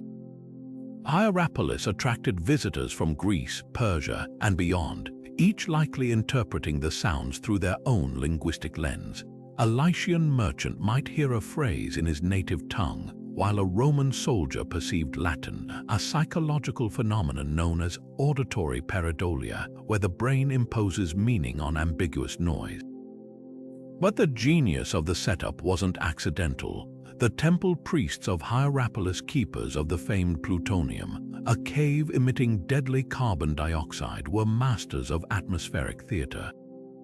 They positioned the sacred grove precisely where wind patterns converged, ensuring that talking coincided with religious festivals. Inscriptions found nearby detail rituals where petitioners would drink from a spring laced with mild hallucinogens before approaching the trees, heightening their suggestibility. The result, a flawless fusion of geology, botany, and human psychology that convinced thousands they'd heard the voice of Apollo himself. Yet the mystery doesn't end there. Local shepherds still report hearing faint murmurs near the ruins at dawn, when temperature differentials create ideal acoustic conditions. In 2019, a team of geologists discovered that seismic activity has subtly shifted the travertine channels over centuries, altering the language of the remaining trees. What once sounded like coherent speech now manifests as disjointed syllables, ghostly fragments of a liturgy the earth is slowly forgetting. Standing among those gnarled trunks today, you might catch a whisper riding the wind, not prophecy, but something almost as profound. The indelible mark of a civilization that turned the very landscape into a conduit for the divine. The trees may have fallen silent, but the stones still remember their secrets. Deep in the Phrygian highlands, where winter winds howl like lost spirits through the ruins of Aizanoi, one of Rome's most chilling mysteries lingers beneath the permafrost. In the brutal winter of 167 CE, an entire auxiliary cohort, around 500 men, vanished without a trace during Emperor Lucius Verus's campaigns against the Parthians. Ancient historians chalked it up to the wrath of Boreas, the north wind god. But when a team of glaciologists drilling ice cores in 2020 stumbled upon a macabre snapshot of that fateful night, the truth proved even stranger than myth. The discovery was accidental. Scientists tracking climate change in the high-altitude plains near Hattusa found their drill bits clogged with fibrous material, first assumed to be plant matter until lab tests revealed fragments of wool, leather, and human tissue preserved in near-perfect condition. Carbon dating placed the remains squarely in the 2nd century, while the distribution told a harrowing story. These weren't scattered graves, but a single, catastrophic event. Dozens of bodies lay clustered as if huddled for warmth, their armor fused together by ice, their weapons still clutched in stiffened hands. The forensic details paint a vivid last act: fingernails torn to the quick from clawing at frozen ground, teeth cracked from shivering, and most telling, a complete absence of battle wounds. This legion didn't fall to enemy blades. They were claimed by something far more insidious. Roman military records from the period hint at the disaster's cause. A scribe's note in the Acta Diurna mentions an unnatural cold descending on the region that winter, with temperatures so severe wine froze in its casks and bronze helmets shattered when touched. Modern climatologists studying the ice layers confirmed an anomaly, a sudden, localized plunge to -40 degrees Fahrenheit, likely triggered by a rare combination of polar vortex shifts and elevated terrain. But what makes Aizanoi's case unique is the speed of the freeze. Soil analysis shows the soldiers' camp lay atop a peat bog, which would have trapped frigid air like a natural refrigerator. When the temperature dropped, these men wouldn't have simply grown cold, their breath would have crystallized in their lungs within minutes. Yet the mystery deepens when you examine their positioning. Unlike typical hypothermia victims who shed clothing in paradoxical undressing, these Romans remained fully armored, their bodies arranged in deliberate formations. One group formed a shield wall facing outward, while others crouched around what appears to have been a hastily dug fire pit, one still containing unburned kindling. The wood, preserved by the ice, showed no charring. The fire never caught. Even more eerie, several skeletons were found mid-motion, one hauling a comrade over his shoulder, another crawling toward a standard planted upright in the ice. This wasn't passive freezing, it was a battle against an enemy no sword could strike. Local folklore adds a haunting coda. Shepherds in the region still avoid the high pastures at certain moon phases, claiming to hear metallic clinking on the wind, a sound they call the Iron Ghosts Marching. Acoustic surveys in 2022 picked up faint vibrations matching the frequency of Roman segmental armor when the permafrost contracts at dawn. Whether geological coincidence or something more poignant, it's a reminder that some battles never truly end. The ice preserves more than bodies. It holds the final, desperate moments of men who faced a force even Rome couldn't conquer. And as the glaciers retreat with each passing year, they whisper secrets we're only beginning to understand. The legend of King Midas and his golden touch is one of antiquity's most enduring tales, a cautionary fable of greed and its consequences. But what if this myth wasn't just a moral lesson, but a distorted memory of real metallurgical mastery?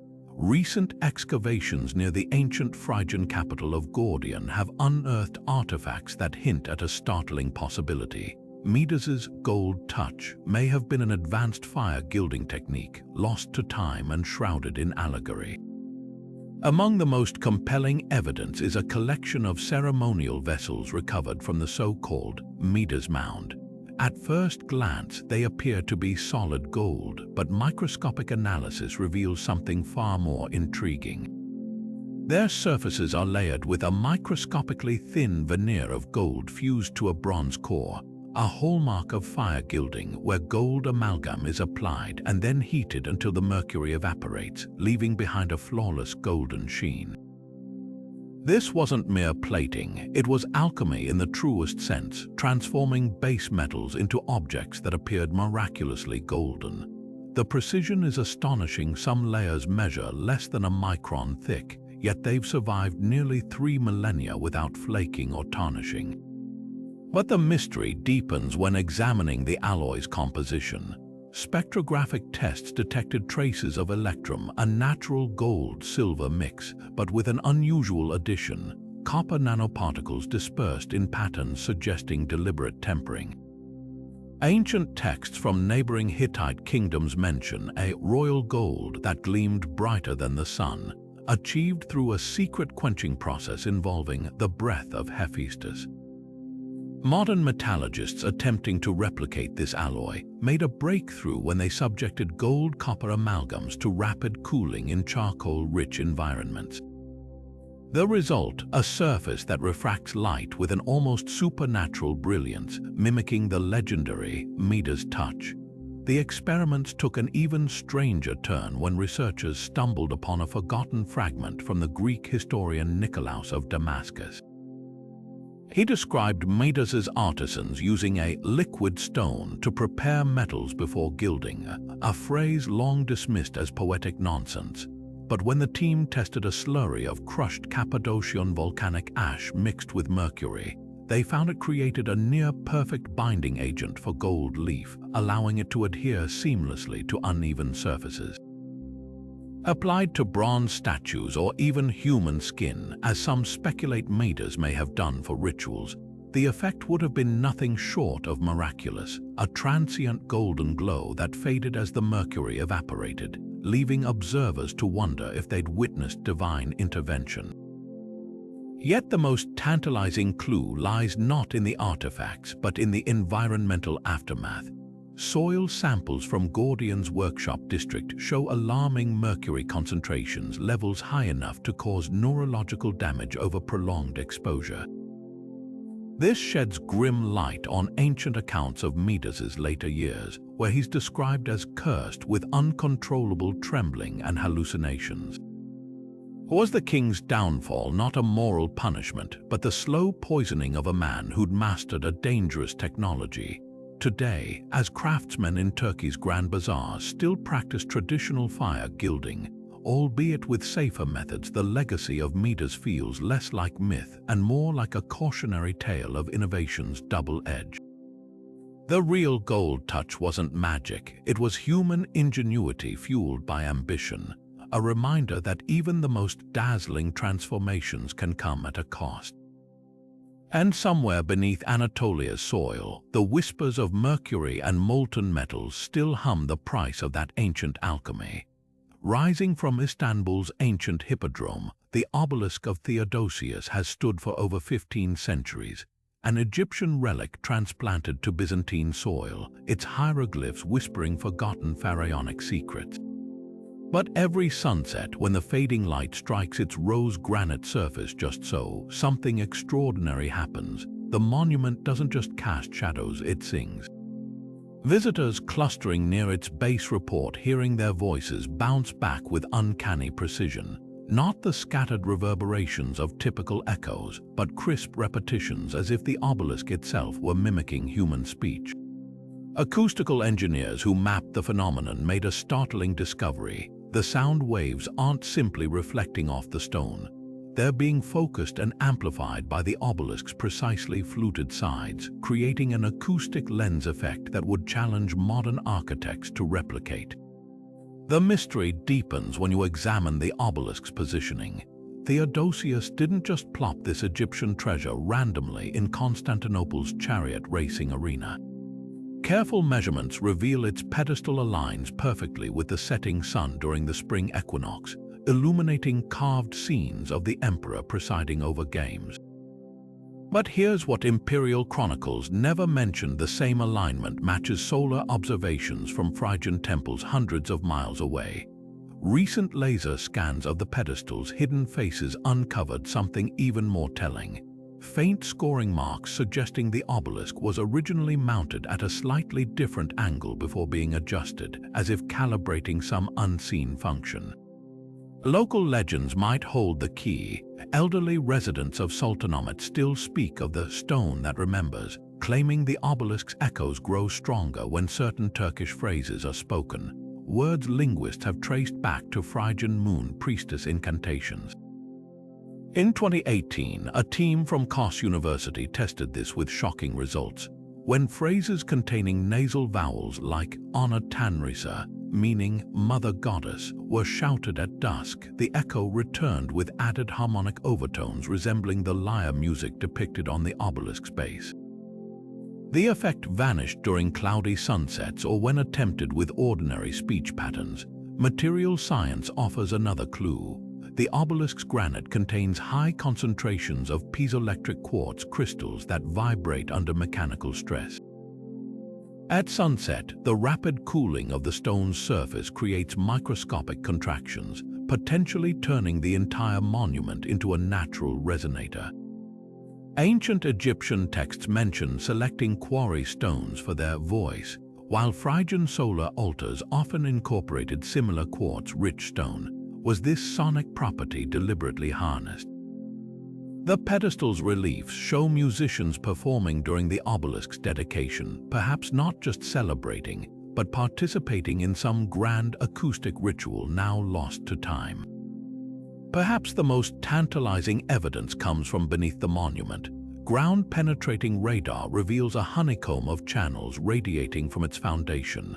Not drainage systems as previously assumed, but carefully sized tubes matching the resonant frequency of the human voice. Byzantine historians recorded that Theodosius imported Egyptian engineers to awaken the obelisk after its journey.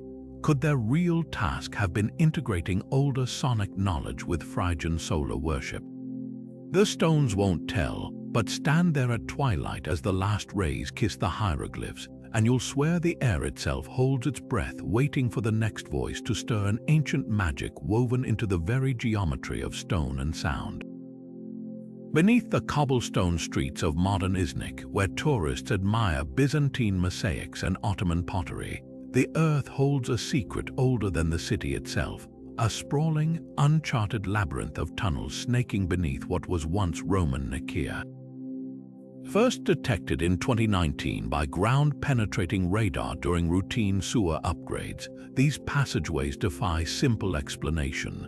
Their walls, carved from living rock, bear the telltale chisel marks of Roman engineering, yet their layout echoes something far more ancient, a twisting, recursive pattern resembling the mythical Cretan labyrinth. But this isn't the stuff of minotaurs and golden threads. The tunnels hide clues to a darker, more practical purpose: survival.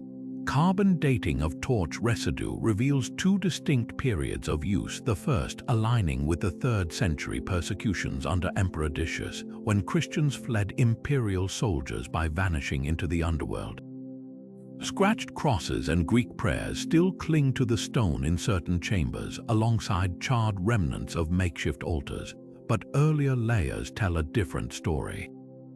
Beneath the Christian graffiti lie faded red ochre symbols, a bull, a dagger, a star iconography tied to Mithraism, the secretive soldier cult that rivaled early Christianity. The tunnel's most perplexing feature, a perfectly circular chamber 7 meters underground, its ceiling punctured by a narrow shaft that aligns with the summer solstice sunrise. On that single morning each year, sunlight pierces the darkness like a golden spear, striking a now empty pedestal at the room's center.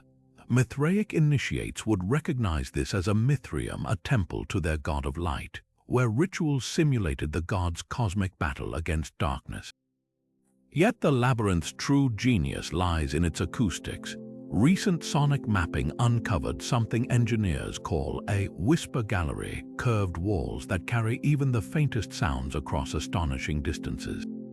Speak into one end of the main passage, and your voice emerges crystal clear 30 meters away, distorted only slightly as if filtered through time itself. This wasn't accidental. Roman military records describe listening tubes used to detect enemy sappers, but the scale here suggests something more profound, a way to relay warnings or chants without alerting surface patrols. Stand in that solstice chamber today, and you'll feel the air hum with echoes of forgotten hymns, the stones still vibrating with the footsteps of those who walked them in terror or ecstasy. The most tantalizing discovery came in 2022 when a collapse revealed a hidden annex. Behind a false wall lay a trove of artifacts untouched for millennia, a Mithraic priest's bronze dagger, its hilt shaped like a crescent moon, a Christian oil lamp decorated with fish symbols, and most hauntingly, a child's leather sandal wedged between stones as if its owner had slipped away in haste. These objects, once adversaries, now share the same dust, a silent testament to how underground, beneath the strife of empires and faiths, survival often meant strange alliances.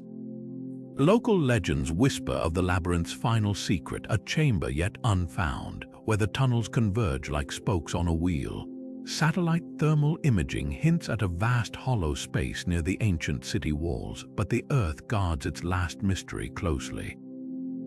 Perhaps it's better that way. Some doors once opened can't be closed, and the past, when stirred, doesn't always appreciate the disturbance. For now, the labyrinth waits, its darkest corners still echoing with questions only the stones can answer. In the quiet recesses of Anatolia's archaeological museum, a cluster of Lycian mummies rests behind glass, their faces frozen in expressions so anguished they seem to scream across millennia. Unlike the serene visages of Egyptian pharaohs, these preserved remains bear twisted mouths, clenched jaws, and wide, staring eyes, as if their final moments were consumed by unbearable suffering. For years, scholars attributed their ghastly expressions to crude embalming techniques or post-mortem muscle contractions. But recent forensic analysis has unveiled a far more unsettling truth. These individuals likely died in the throes of a rare and excruciating neuromuscular disorder, their bodies preserving not just flesh but the very snapshot of agony.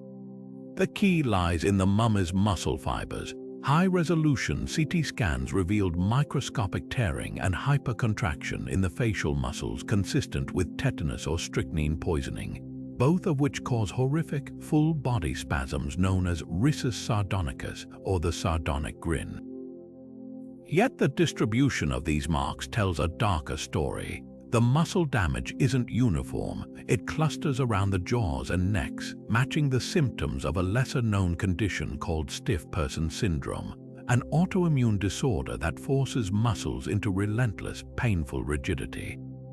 Ancient Lycian texts mention a curse of the locked limbs, describing afflicted individuals who died with their bodies arched backward like bows, their faces twisted in rictus. Could these mummies be the cursed ones? Chemical analysis adds another layer to the mystery. Traces of henbane and belladonna, plants known to both alleviate and exacerbate neuromuscular symptoms, were found in the mummy's dental calculus. This suggests attempts at treatment or perhaps even ritual sedation before death. But here's what chills the blood. One young male mummy, catalogued as Anatolia 6, had his hands bound post-mortem with woven willow strands.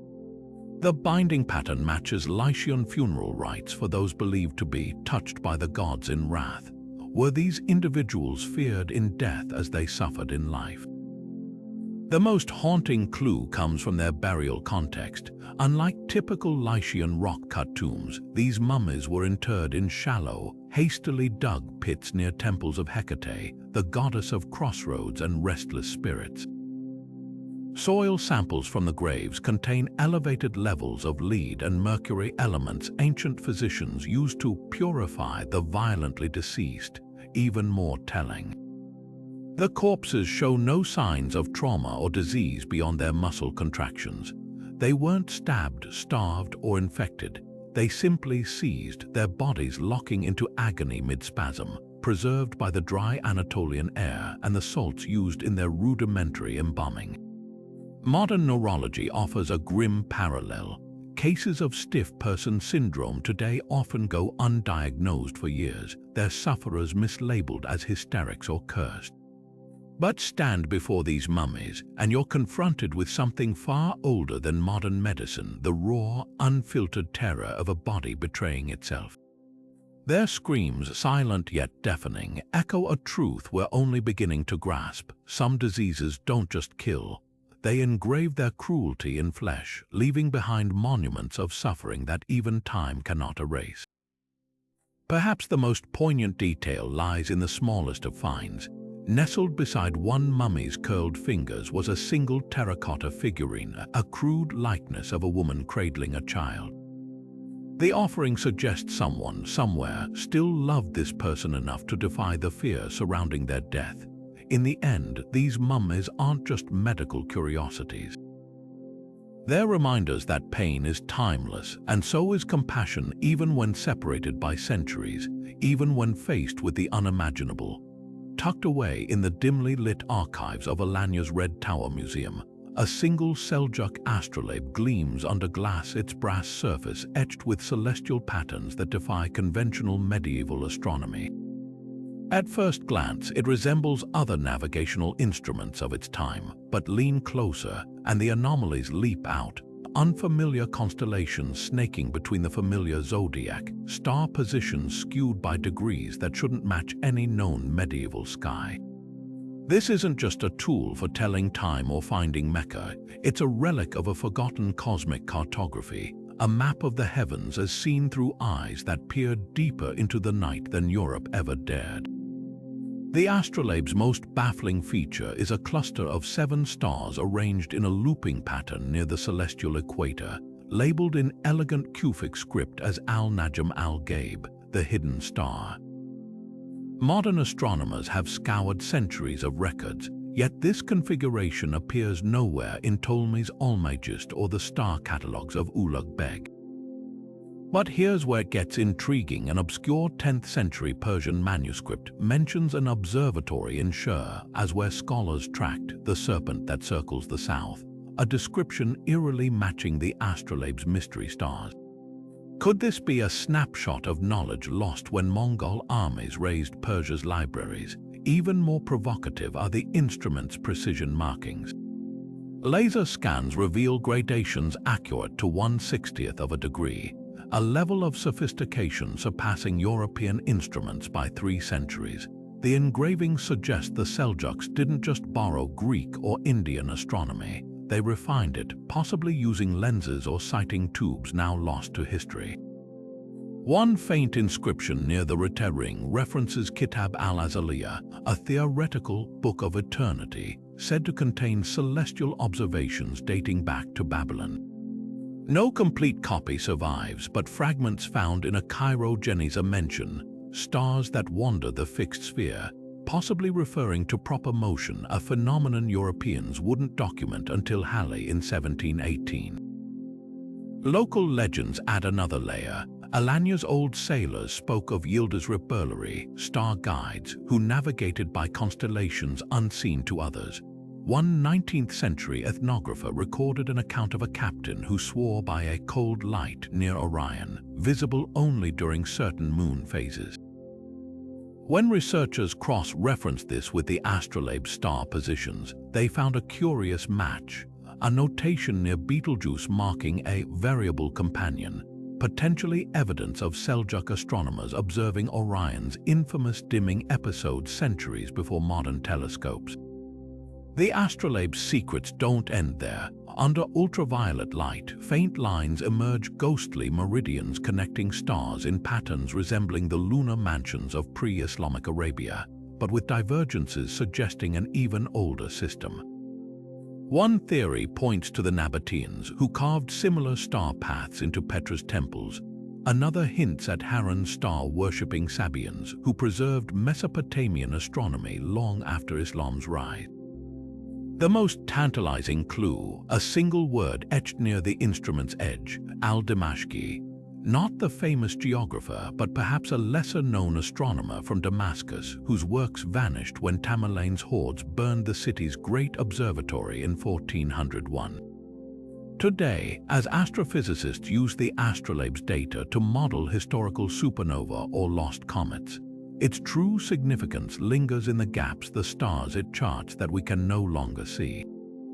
Light pollution, axial precession, or perhaps celestial events long quieted have erased them from our skies, but the brass disc in Alanya whispers of a time when the night was fuller, richer, a tapestry woven with threads we've since dropped.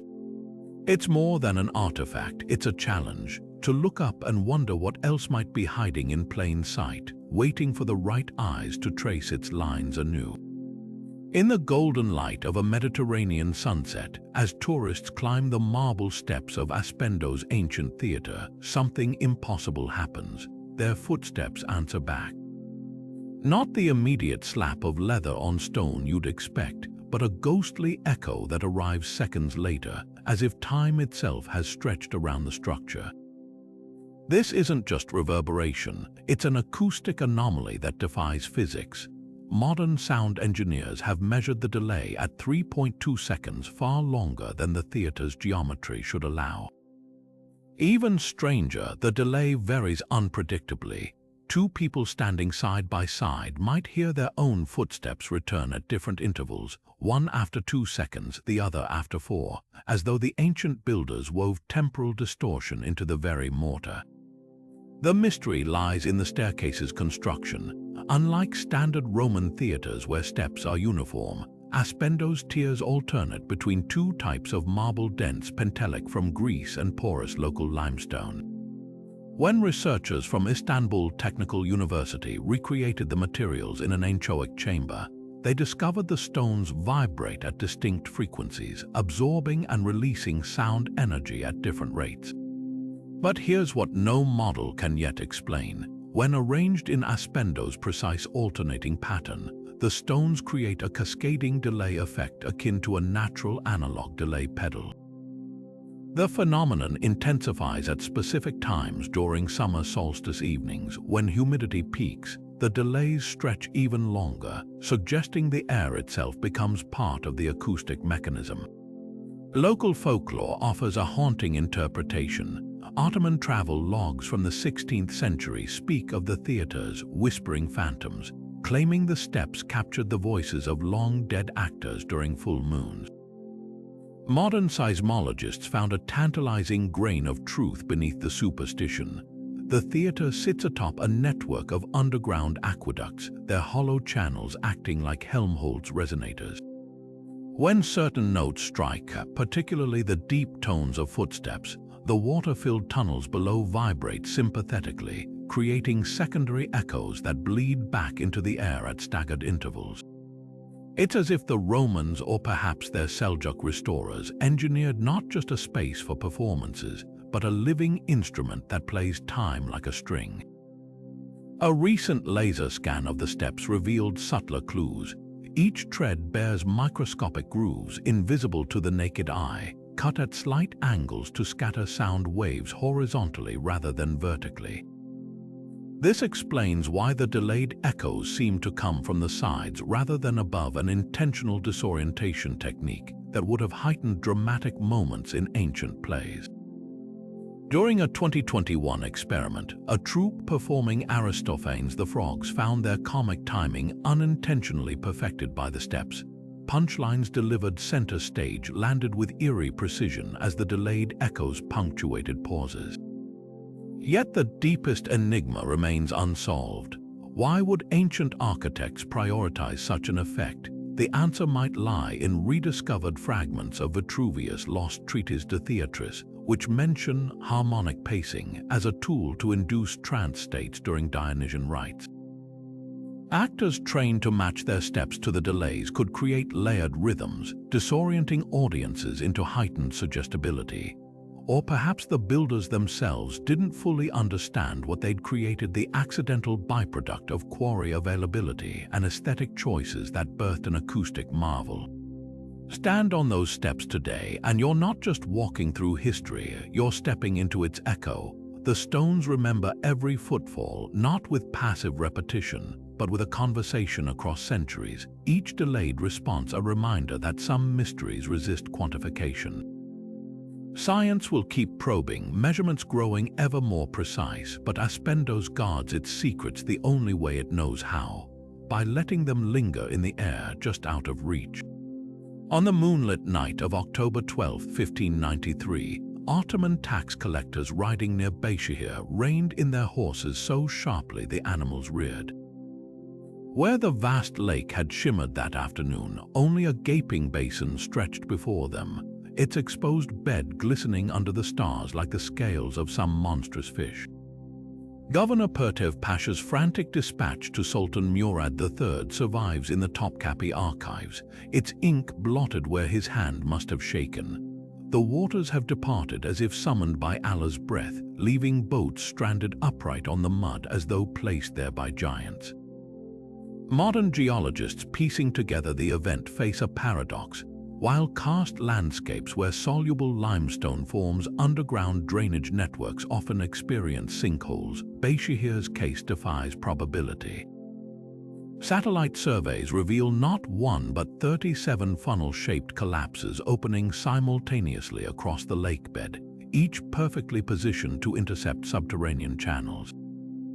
The odds of such synchronized failure, roughly equivalent to lightning striking the same tree 30 times in under an hour. Core samples extracted from the ancient lake sediments tell an even stranger story. Layers of diatom fossils abruptly end in 1593, replaced by a thin band of volcanic ash from distant Mount Hassan's eruption 2 centuries prior. Somehow, the shaking of long-cooled magma chambers miles away may have triggered a chain reaction in Beşehir's fragile karst ceiling. Ottoman engineers grappling with the disaster left clues to their confusion. Scrolls from the Imperial Waterworks office detail attempts to replug the leaks by sinking bargeloads of clay and goat hair into the sinkholes, a futile effort against geological forces. One particularly poignant sketch shows workers dangling from ropes to stuff the yawning cavities with carpets, a desperate domestic solution to an elemental problem. The lake did gradually refill over decades, but the psychological scars lingered. Tax records show nearby villages abandoned their original names, adopting titles like Dry Fountain and Thirsty Plain, as if to ward off further hydrological betrayal. The most haunting evidence comes from the lakebed itself. When droughts occasionally expose the 1593 surface, archaeologists find eerie snapshots of interrupted life. A fisherman's net still weighted with stones, its floats poised to be cast, ceramic jars mid-transport on a now-vanished merchant's raft. Radiocarbon dating confirms these artifacts all traced to that single catastrophic year. Even the fish left traces. Their otoliths or ear bones show abrupt chemical shifts in the weeks before disappearance, indicating they sensed the water's dropping salinity as underground breaches siphoned away the lake. Today, Beşehir's placid surface gives no hint of its turbulent past, but dive below with sonar, and the lake's hidden architecture emerges a honeycomb of tunnels and chambers where the earth itself turned traitor overnight. Hydrophones lowered into these depths pick up something unsettling, a low frequency throbbing like distant drums, the sound of water still searching for escape routes through limestone veins. Perhaps the Ottomans weren't entirely wrong to suspect divine displeasure. In a land where the ground can vanish beneath your feet without warning, even the most rational mind might glimpse the hand of something older and far less forgiving than geology. High atop Mount Nemrut, where the colossal stone heads of gods and kings stare blankly across the centuries, a final secret lies buried in the ashes of history, one written not in stone but in fire from the heavens. In 72 CE, as the Roman legions closed in on the crumbling kingdom of Commagene, Assyrian stargazers recorded something terrifying in their clay tablets. A comet, like a burning spear, streaking across the night sky, its tail splitting into 7 distinct flames before vanishing behind the silhouette of Nemrut's sacred peak. The timing was no accident. Within weeks, the last king of Commagene surrendered his crown, his dynasty erased from the map as abruptly as the comet had flashed out of existence. Was this celestial spectacle mere coincidence or the fulfillment of an ancient warning? The answer may lie in the mountain's very foundations. Recent core samples from Nemrut's summit reveal a thin layer of iridium, a rare element abundant in comets dating precisely to the 1st century. Even more telling are the cracks radiating through the statue's bases, not from centuries of erosion, but from sudden, intense heat consistent with a nearby airburst. Local shepherds still speak of the night the mountain wept fire, an oral tradition describing stones glowing red-hot while star fragments rained down. Modern astronomers confirm a torrid meteor stream passed unusually close to Earth that year, its debris capable of creating just such a spectacle, but here's where the mystery twists. Among the ruins of Commagene's royal archives, archaeologists found a broken clay cylinder describing a final pact between King Antiochus and the gods. The text, written in a mix of Greek and Persian cuneiform, warns of a sky covenant requiring the kingdom's fall if its rulers ever abandoned the mountain's rituals. The comet's appearance coincided with Roman records noting the abrupt withdrawal of Nemrut's priests months earlier, forced to flee when imperial troops seized the temple's grain stores. To the Assyrians, who viewed comets as divine messengers, this wasn't just a celestial event, it was the breaking of a contract written in the stars. The most chilling evidence comes from the statues themselves. Laser scans of their weathered faces reveal something missed for millennia: deliberate chisel marks around their eyes, as if artisans hastily altered their expressions from serenity to horror just before abandoning the site. Were these last-minute changes a frantic attempt to mirror the heavens' wrath, or perhaps a final spell carved in stone, an eternal reminder that even kings answer to forces beyond their control? Today, as dawn breaks over Nemrut's silent summit, the mountain keeps its secrets. The comet's passage left no crater, only questions etched in iridium and legend. But stand there as the first light touches those sightless stone eyes, and you'll feel it, the whisper of a kingdom's last breath, still hanging in the thin, cold air. From the whispering ruins of Ani to the fire-resistant tombs of Myra, from the mathematical genius of Göbekli Tepe to the celestial warnings etched into Yazilikai's stone, Anatolia isn't just a crossroads of civilizations, it's a living puzzle box, each layer revealing another riddle waiting to be unraveled. These 50 mysteries are just the beginning. Every shattered amphora, every half-translated cuneiform tablet, every shadowed tunnel beneath Cappadocia's fairy chimneys whispers that history here isn't a static record, but an ongoing conversation.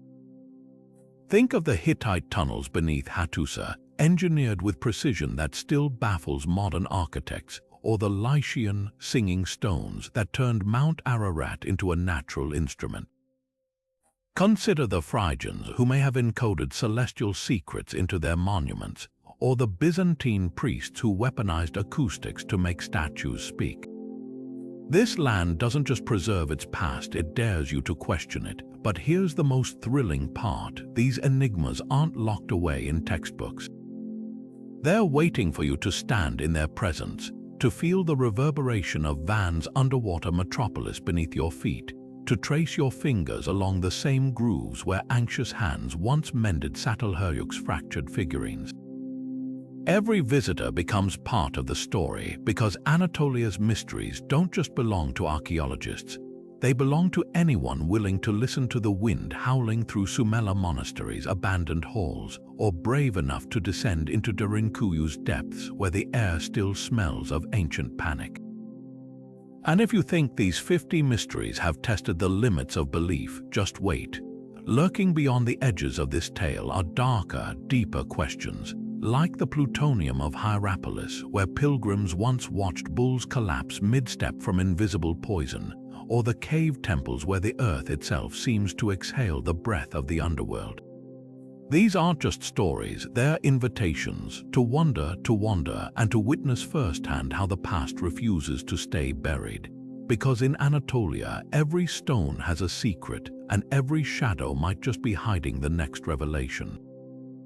The only question left is, are you ready to step closer?